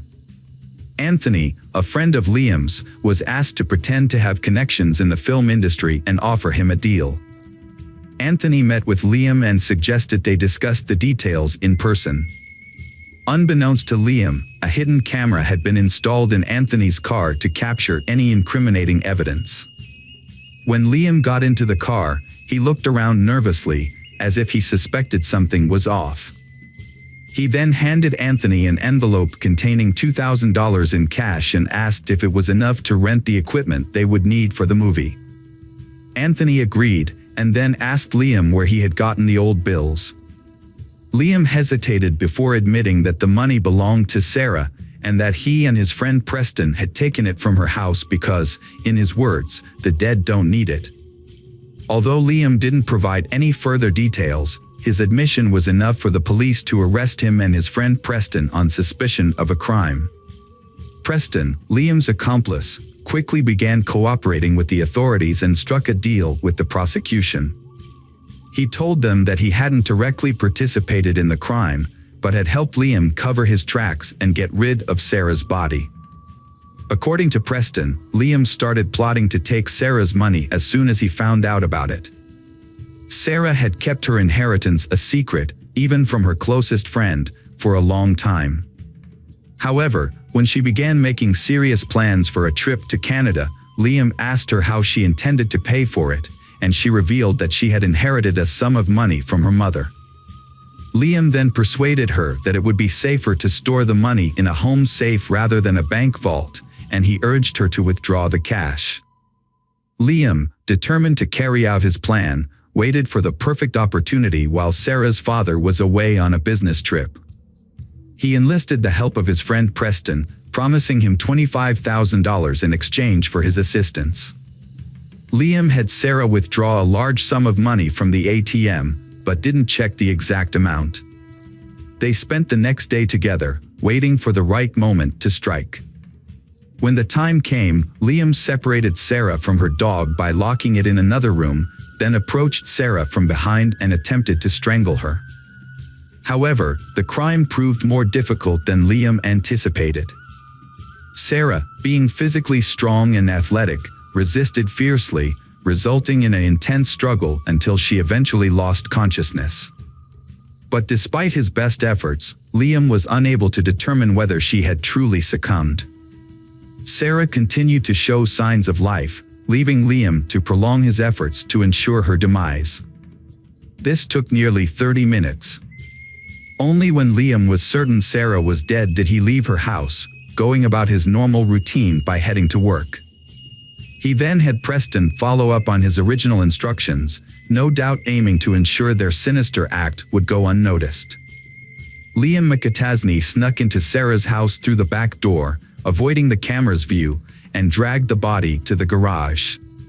He then cleaned up the room to remove any evidence. A couple of hours later, he returned to the house, took a small safe from Sarah's room, and placed the body in the car. Liam drove away carefully to avoid being caught on the neighbor's camera. He met Preston at a bridge, where they transferred the body to Preston's car and then disposed of it in a nearby river. After disposing of the body, they cleaned the car and drove back to Liam's house to divide the stolen money. However, They were disappointed to find only $110,000 in the safe. They decided to be cautious and not spend the old bills immediately to avoid raising suspicion. Preston buried the safe in a local park, and they only spent the money Sarah had withdrawn from her account.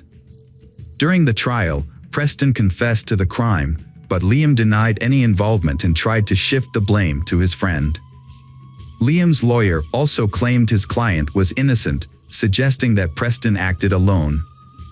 The case was complicated by the fact that Sarah's body was never found. When police searched Liam's house, they found a small key that fit the buried safe, which was identified by Preston as evidence of Liam's guilt. The trial of Liam McAtasney lasted over 2 years. Despite the fact that Sarah Stern's body was never found, the evidence presented in court proved McAtasney's guilt. This evidence included a script he had written months before the crime, a key to a safe found in his home, incriminating statements he made in a car, and old bills he had given to someone. Furthermore, fingerprints belonging to Liam and his accomplice, Preston Taylor, were found inside the safe. A co-worker of Liam's also testified that he had been absent from work for a few hours on the night of the crime and had asked someone to cover for him. As a result of the trial, Liam was sentenced to life in prison without the possibility of parole. Preston, who had not directly participated in the crime, received an 18-year sentence for obstructing justice and hindering the investigation. Preston will be eligible for parole in 15 years. Unfortunately, Sarah Stern's body has still not been found.